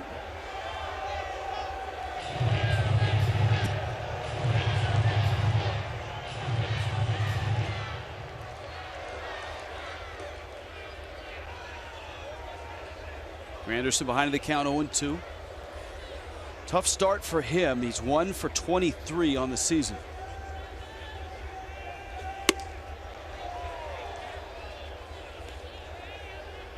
Good to see Morris at 94 miles an hour. He had an outing in Miami in that brief homestand to start the season against the Tigers, where he was ill and his fastball suffered. Better now. The velocity's back. Counts 2-2. Pirates beat the Tigers 7-4 in Detroit. The Pirates have opened at 5-2. And the winner for the Pirates, John Neese. Jonathan Neese.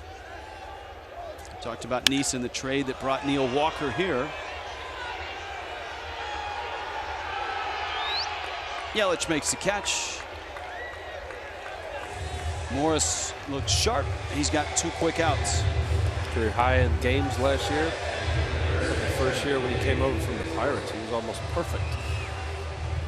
2014, 39 games and an ERA under 1. Good hard sink.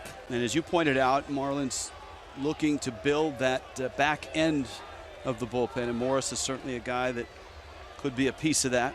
It's a ton of ground balls, cuts the fastball. He's got a good curve. Plenty of reasons why the Marlins like him.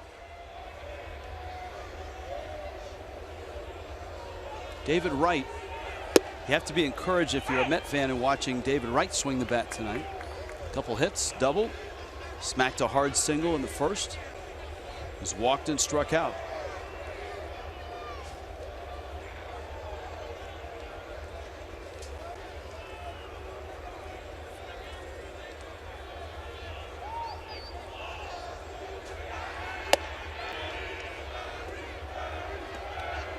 Had to be pretty special for David Wright to get to the World Series.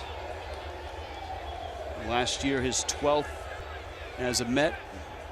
Came so close early in his career. 06.